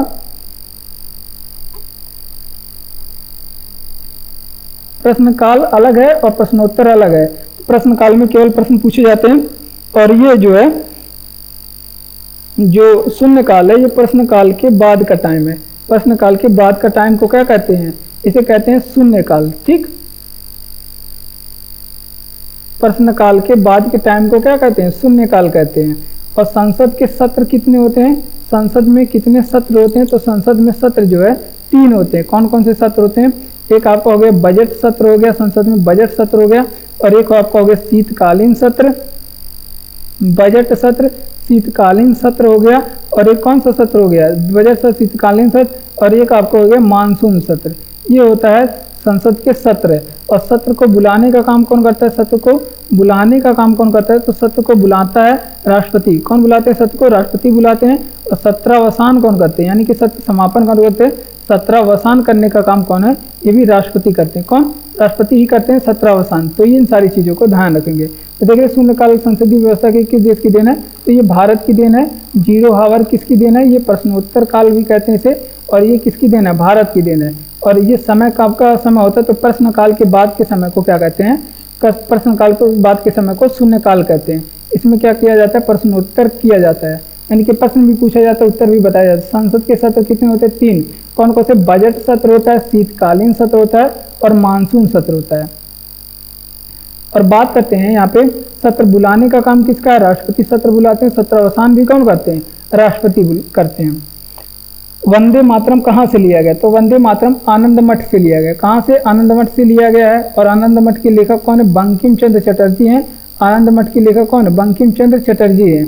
और ये जो वंदे मातरम है ये कब अपनाया गया, संविधान सभा के द्वारा कब अपनाया गया, तो ये 24 जनवरी 1950 को अपनाया गया। कब, 24 जनवरी का 1950 को। और इसका प्रथम गायन यानी कि प्रथम बार इसे कब गाया गया, ये हमारा राष्ट्रीय गीत है। क्या है, हमारा राष्ट्रीय गीत है वंदे मातरम। और इसे कब पहला गायन कब हुआ था, तो कोलकाता का अधिवेशन हो जाता 1896 में। कोलकाता जो अधिवेशन हो रहा था, कोलकाता जो अधिवेशन हो रहा था 1896 में, यहाँ पे सबसे पहले गाया गया, 1896 में गाया गया था। और इसकी किसने गाया था, रविंद्रनाथ टैगोर ने। किसने, रविंद्रनाथ टैगोर ने इसे सबसे पहले गाया था। इसे गाने में कितना समय लगता है, इसे गाने में समय की बात करें तो 65 सेकंड इसे गाने में समय लगता है, 65 सेकंड। और इस कोलकाता अधिवेशन की, यहीं से आप लोग याद रखेंगे, अध्यक्षता किसने किया था, तो कोलकाता अध्यक्षता किसने किया था, 1896 का था। और रहीमतुल्लाह सयानी ने किया था। किसने, रहीमतुल्लाह सयानी ने किया था इसकी अध्यक्षता। तो ये सारी चीज़ें आप लोग ध्यान रखेंगे। तो देख लेते हैं वंदे मातरम कहाँ से लिया गया, तो आनंद मठ से लिया गया था। इसके लेखक कौन है, बंकिम चंद्र चटर्जी इसके लेखक हैं। और अपनाया कब गया था, 24 जनवरी 1950 को हमारा राष्ट्रीय गीत वंदे मातरम है। और प्रथम गायन जो है कोलकाता अधिवेशन में गाया गया 1896 में। कब गाया गया था, 1896 में पहली बार इसे गाया गया था। और जो है बात करते हैं, और किसने गाया था, रविन्द्रनाथ टैगोर ने इसे गाया था। और इसके लेखक कौन है, बंकिम चंद्र चटर्जी। और इसे गाने में कितना समय, 65 सेकंड का समय लगता है। और अध्यक्षता किसने की, रहीमतुल्लाह सयानी ने इसकी अध्यक्षता की। किसने, रहीमतुल्लाह सयानी ने। बढ़ते अपने अगले प्रश्न की ओर। अगला प्रश्न है कि लोकसभा के पहले अध्यक्ष कौन थे, तो लोकसभा के पहले अध्यक्ष जीवी मावलंकर थे। और लोकसभा पहली कब से शुरुआत हुई थी, ये 1952 से शुरुआत हुई थी। इनका कार्यकाल चला था 1952 से 1956 तक, क्योंकि इनका कार्यकाल भी 5 वर्ष का होता है लोकसभा अध्यक्ष का। और वर्तमान समय में आपसे पूछे कि लोकसभा में अध्यक्ष कौन है, तो वर्तमान समय जो अध्यक्ष है ओम बिरला है। वर्तमान समय लोकसभा के अध्यक्ष कौन है, ओम बिरला है। और वहीं पे बात करें, अब लोकसभा के बारे में बात करते हैं। तो आप लोग बताएंगे कि लोकसभा सदस्य को शपथ कौन दिलाता है, लोकसभा सदस्य को शपथ कौन दिलाता है, तो लोकसभा के सदस्य को शपथ राष्ट्रपति दिलाते हैं। कौन, राष्ट्रपति दिलाते हैं लोकसभा सदस्य को शपथ। और बात करते हैं लोकसभा सदस्य अपना त्यागपत्र किसे देते हैं, तो लोकसभा सदस्य अपना जो त्यागपत्र है ये लोकसभा अध्यक्ष को देते हैं। किसे, लोकसभा अध्यक्ष को देते हैं। वहीं लोकसभा सदस्य को शपथ या तो राष्ट्रपति दिलाएगा, या फिर राष्ट्रपति किसी व्यक्ति को मनोनीत कर देते हैं तो उन्हें शपथ दिला देता है। और लोकसभा के सदस्यों का,